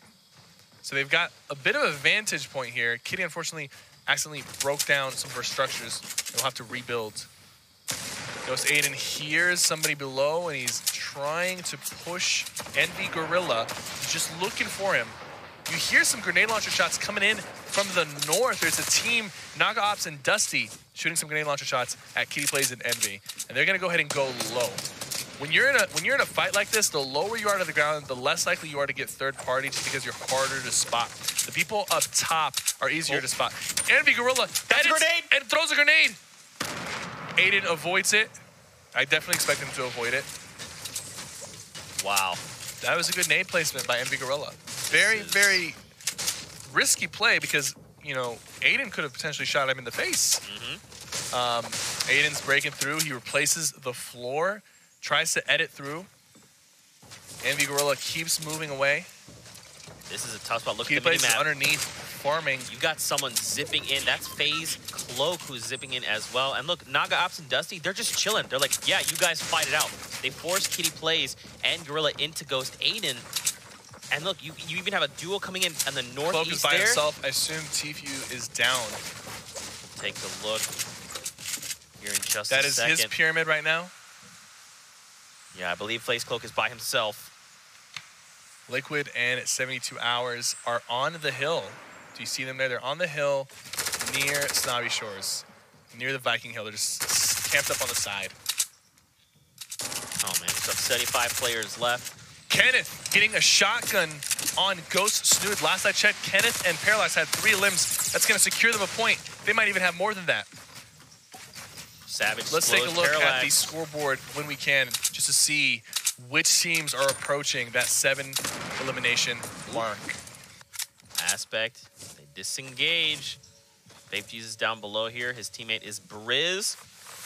So taking a look at the current scoreboard, 4 points is the current highest of Excels and Savage. 3 points for 3 eliminations for TSM Daquan, DSM Quan, and Nox as well. Unfortunately, Kenneth and Parallax looks like they just got eliminated shortly after That's right. securing that point. So currently Excels and Savage. The front runners with 4 eliminations. Don't forget, guys. Still 71 people. Yeah, 71 people, and the current leader in eliminations is Chapin 72 Hours and Lenane and Sketch both with 7 eliminations. Some hoping to see that broken this game, but we'll see about that as the game continues to unfold. And here we go, man. Again, don't forget the effective play space here, super, super small. I'm very excited to see where this new safe zone is going to be. Please take us out over the water. Just take us out. Excels gets a knock. Crazy. Come on. Okay, we're going northwest rather. So we're going right Rio. around Viking Village, Viking Hill. What did you call it? Viking Hill. That's Viking what Hill. I call it. Maybe Viking Village with BV Oh yeah, Viking Village. I think I do call it Viking Village. I don't There you know. go. Sometimes I call it Viking Hill. or Valhalla, I guess. Valhalla. Yeah. That's what Tim Zexro. calls it. Yeah, Zexro and Creo though still here. I mean, you know, Cypher, I don't know how we continue to put 70 players into a single game and have them all be alive, but here we are. He's throwing some clingers up at Ray is fire. It's not really going to be effective, but it's going to push him off of the high ground and force him to move over the top of them. Creo and Zexro are not in a good spot right now. They're being pressured from Ray, and they're going to throw down a trap to kind of force him to move away. Ghost Kane's going to be shooting from the side while his partner stays up top. Ray's fire knocks one of them, but takes some serious damage and takes out Creo as well. Even though he had 40 health remaining, he went for the shot, landed it.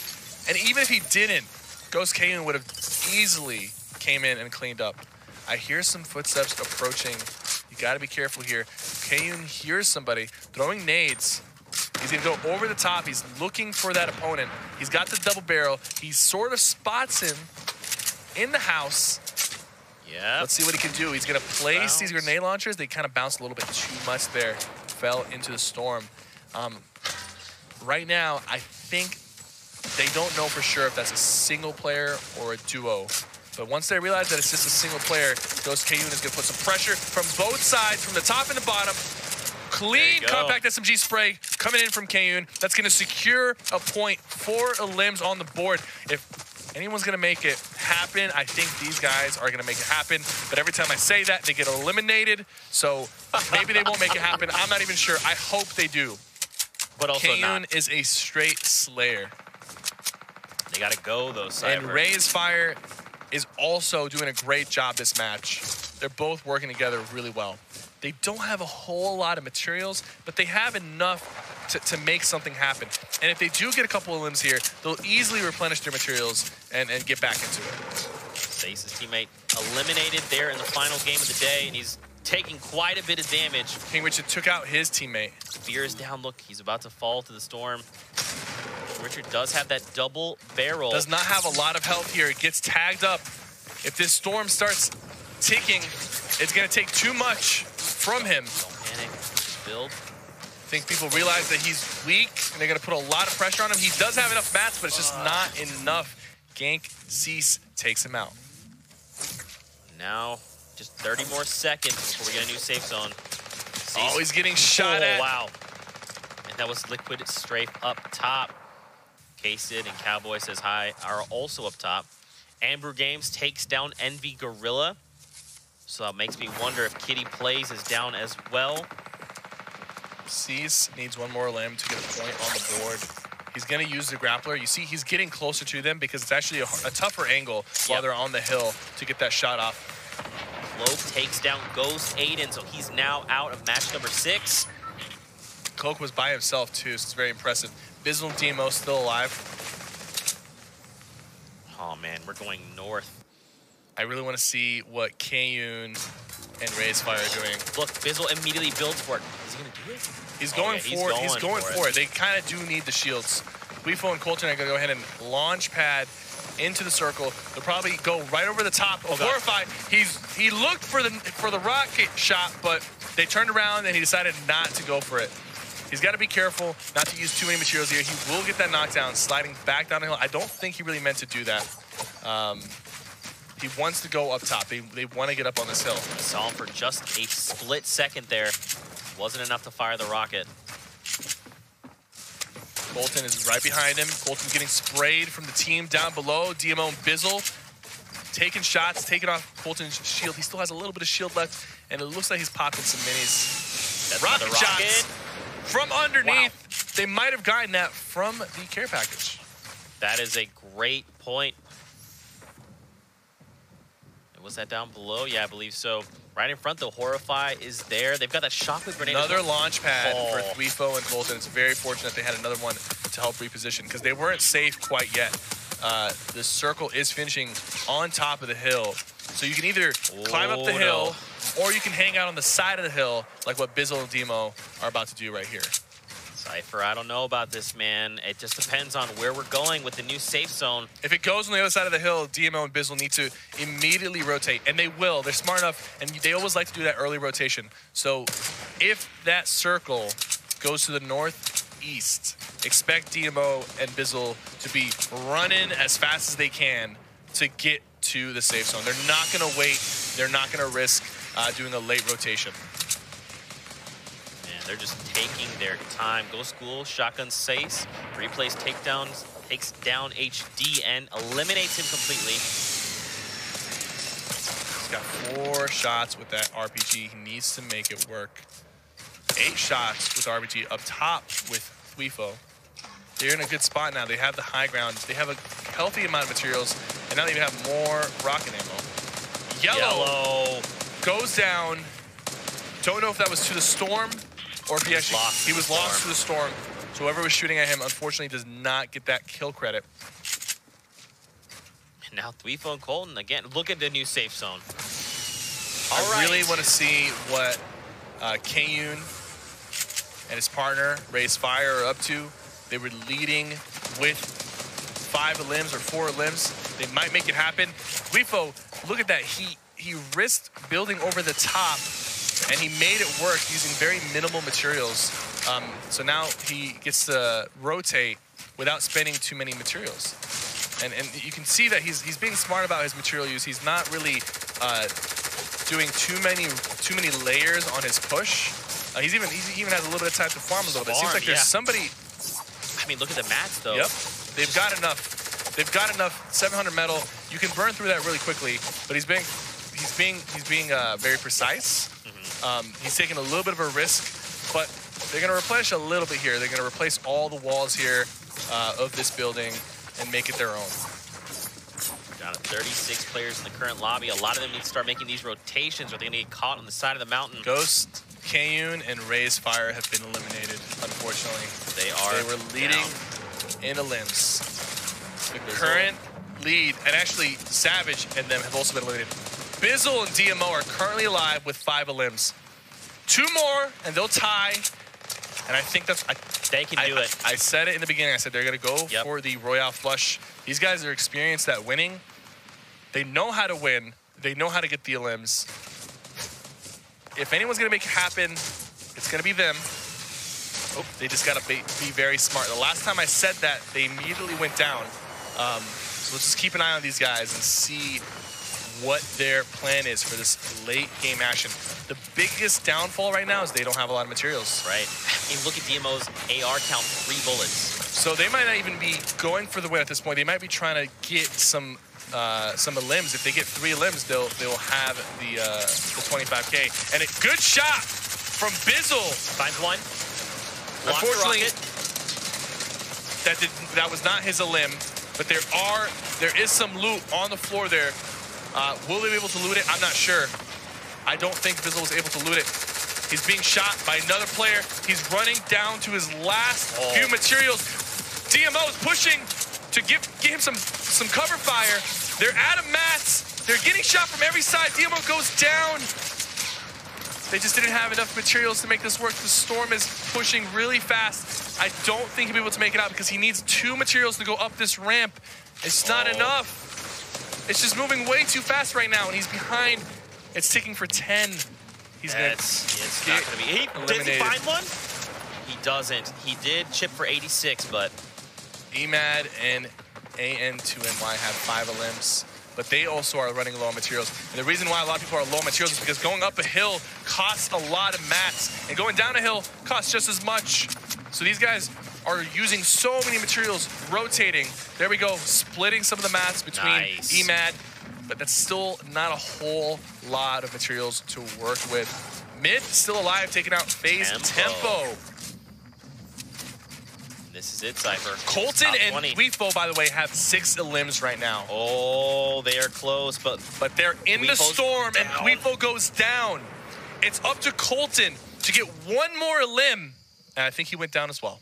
Okay. No, he's still alive. He's still alive. He's in the middle. He's in a great position right now. Hopefully he has enough materials. He needs 1 more elim to tie the 7. He needs 2 more to secure the prize pool of 25,000 for most elims in a single match. Colton, do your thing. Do your thing. That's the one's right in front of him. Okay, so that's 7 because that person will get knocked out by the storm. Will he be able to get the 8th elim? He has 64 health remaining. He has 300 wood left. He's getting hit by rockets. He needs to be careful here. 1 more for Colton. And he's taking home $25,000 with his partner. He's running out of mats. He's down to his last few builds. He needs to be careful. I don't think he realizes that he's running low on mats. Just turn to the grappler. You've got the grappler. Use that to He needs to use it to retake high ground. Right there. And catch somebody off guard. Somebody might edit him down if he's not careful. He's going to go ahead and drop all the way down, looking for that low ground. Look back up with your grappler. Do it. Come on, you've got the grappler. 1 more limb, Colton. It's $25,000 on the line. You can do it. Oh, look at this play. Yes. Oh, he needs to land the shot. It's okay. He's going for it. Can he do it? He's so close. Oh, he was so close. Go School down to how much health did Go School have? He barely had any health. What? He only had 30 health left. He landed 1 more AR shot. That would have been worth $25,000. That last AR shot was worth $25,000, and he did not finish. AN2NY with 59 health. They have 6 elims as well. He could potentially take home the $25,000. Coming down to the final moment, Cypher. 8 players remain. We see Clarify go down to Go School. And look.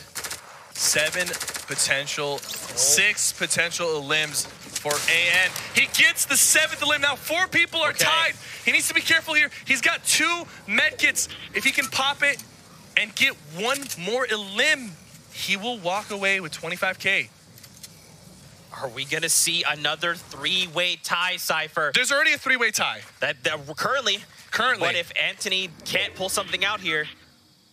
Wait, Animal drops down, takes the fall damage. There's a 4-way tie right now. There's a 4-way tie. Because Colton secured the 7th elim. He needed 1 more to get 8. Oh my, okay. There's a 4-way tie, and it's all in the hands of AN2. And AN2, he's gonna go ahead and get the campfire and med kit off. So he looks like he's going for the win. But if he's smart enough, after using the campfire, he'll drop down immediately and try to get a quick elim. Please go for the elim. He's gonna get knocked down right now if he doesn't. Is he coming back down? Is he going down for it? The stink bomb is huge. He's going for the win. He's going for the win. He's not going to go for the elim. He's going for the win, and he's going to get the win. He is going to get the win. That is honestly, that's a smart move. It is the smart move. He tied. There's a 4-way tie. So 8 people will be splitting $25,000. That's wow. And he secures the win as well. That is huge. I think going for the win there was the smarter play in terms of placement. So it was smart of him. I wish he had gotten 8 elims, but great job, man. So to be clear, in the game in Europe, we saw a 3-way tie for the most eliminations. And then instead of saying we're going to also get 11, they say we're just going to top you and get a 4-way tie. We'll get final confirmation on that with the final roster that all tied. Wow. Where do we even begin with this? Match number 6. That was pretty crazy. I'll tell you what. Why don't you just start off? What do you got? Oh. Well, I want to say that any team that I was rooting for ended up just getting eliminated 30 seconds after I mentioned their name. So next time, I'm not going to say their name if I want them to win. It was really ridiculous to see them go down like that. But we did say that there was going to be a lot of shifts at the end. I was not expecting a 4-way tie. I think when we started that match, there was 2 teams with 7 elims. That's correct. That was Chap in 72 Hours and Lenane and Skatch. Yep. And now we have 4 teams with 7 elims. Wow. And there was so many situations where the teams that could have gotten 8 elims just were so close. They were so close. Colton was 1 AR shot away from securing that 8th elim. The last player had like 33 HP. He had less than 30 health, and his AR does about 31, 32 health damage.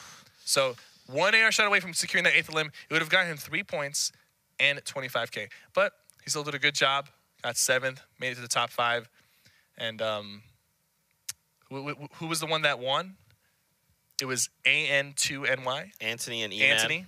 And Anthony. Anthony. GG. Anthony could have gotten the 8th elim, but he played it safe, and I respect that. You're going for the win. Mm-hmm. Going for the win is definitely smarter than going for the cash prize. But it would have been so cool for him to finish that game off by dropping down, getting that 8th elim and the win, getting the Royale flush, securing first place, and walking home with 25,000, 35,000 because of the Royal flush. That would have been 30. So I don't know, man. Maybe he should have taken the risk. Maybe he should have. He would have felt bad if it didn't work out, but he would have felt really good if it worked out. Yeah.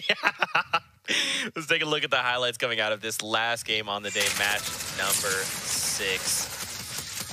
Yeah, I agree, man. I would have loved it to see Anthony. And when we tuned back in, he was like, nope, I've committed to the heal off. Yeah. We're done. I want to win. I mean, take a look. Anthony took down Tfue. Think about that. So during this whole time, Anthony not only takes this victory out with 7 eliminations, almost 8, but he also gets the victory out, takes down a Titan like Tfue. I mean, these games, dude. 12 games under the belt, Cypher. How are you feeling? Are you still alive? Great, man. This is my first time doing anything like this, and I've had a blast. It's been so fun. It's Friday. We're watching Fortnite. We're just hanging out, having fun, and I hope you guys enjoyed it. Sitting at home, it's been. I mean, thank you so much. I've received so many kind words from everybody regarding the cast, and I'm really happy to be here, and I'm looking forward to doing this again in the future. So, for sure, thank you. It's been great having you on cast. We are calculating final standings for you guys at home. That hashtag still a thing. Don't forget to use it. Let us know your thoughts. Tweet at your favorite moments to us. We'd love to see them. And obviously, if you're not following Cypher, stop what you're doing. Go to Twitch, follow him. Go to Twitter, follow him. This guy is absolutely incredible. Google Plus. What is it? No, nothing. Oh. Let's take a look at a package we actually have from Nate Hill and Symphony. These guys showing up as Slayer. And, man, they were working in tandem the whole I really like to see that. It looks like they've been playing together for a really long time, but they only recently have linked up. So it's cool to see a duo come out and be this in sync with each other, having limited experience playing together. And think about that. This is just maybe of the last few weeks of playing together. If they keep this up, we could have a very dangerous duo on our hands. And I mean, I was impressed. I mean, you called it out best. There was moments where they would come around a corner and be beaming the same person. Yep, Or, and that's the way to do it. Yeah. That way you can the faster you finish the fight, the less chance you have of getting third partied, the less chance you have of their teammates saving them or hitting one of you guys. If you're both doing the same thing, you finish it quicker, it's a lot safer, and it's a lot harder to defend against two people like that. Like you just you get caught off guard, and then you immediately play in the defensive. You never think, okay, let me go offensive against two people who are right in my face. You immediately try to play defensive, and they just break through your builds because they're both double the speed of two SMGs spraying at you, two shotguns destroying your health. It's hard to stop that. It's a train. Now you know who is not scared at all to engage two people at a time? That is Liquid Poach. Let's just relive this moment together. My God, in this moment, Poach is going to be dropped down and goes to old reliable double 138, 111. So accurate. Oh, and you could tell he didn't rush those shots. First shot was very quick. Second shot, he waited for the perfect opportunity. Mm-hmm. That's a smart play from a really good player. Arguably one of the best players in the world. Liquid Poach showing us why he's regarded as one of the best. Mm-hmm. And with that, are you ready, Cypher? I'm ready. It's time. Let's take a look at the final standings here on the North American Games. 72 Hours and Liquid Chap are the victors here in week number 5. In second, you got Temple and Jailmock. In third, Anthony and Emad come out of nowhere to take that third place spot. Nate Hill and Symphony in fourth. Animal and Kiwi Face in your top 5. Don't forget, top 10 are the ones that place in the money. Liquid Poach and Liquid Vivid get pushed out by King Richard and the General to take that top place and place in the money. And let's also not forget, Cypher, we've got 4 teams tied with 7 eliminations. That's Chap in 72 Hours, Linane Sketch, Anthony, Emad, and Colton and his duo partner. Wow, that was a mouthful. Yep. I need a moment to breathe and assess and process everything that I've just witnessed.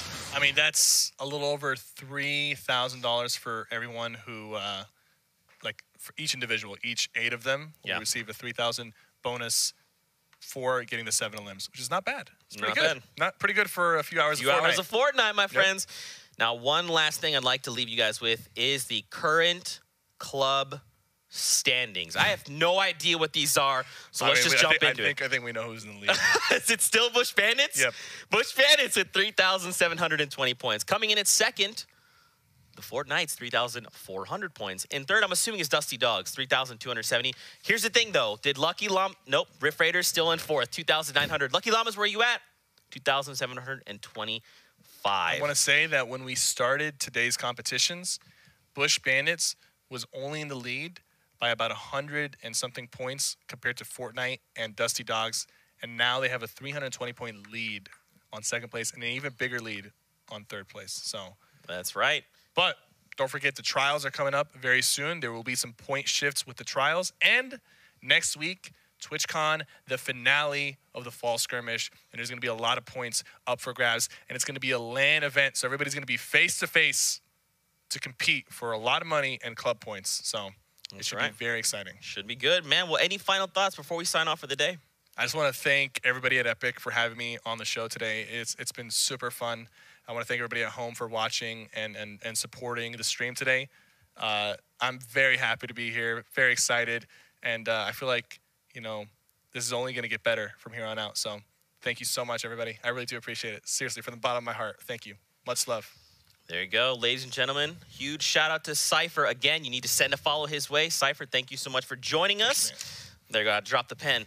With that, ladies and gentlemen, that does it for us here in week number 5. Do not forget, everything culminates next week at TwitchCon, the grand finals, and we've got quite a few nice things lined up, so don't forget to tune into then. Till then, we hope you have an amazing week, and we'll see you guys on the Battle Bus. Till next time.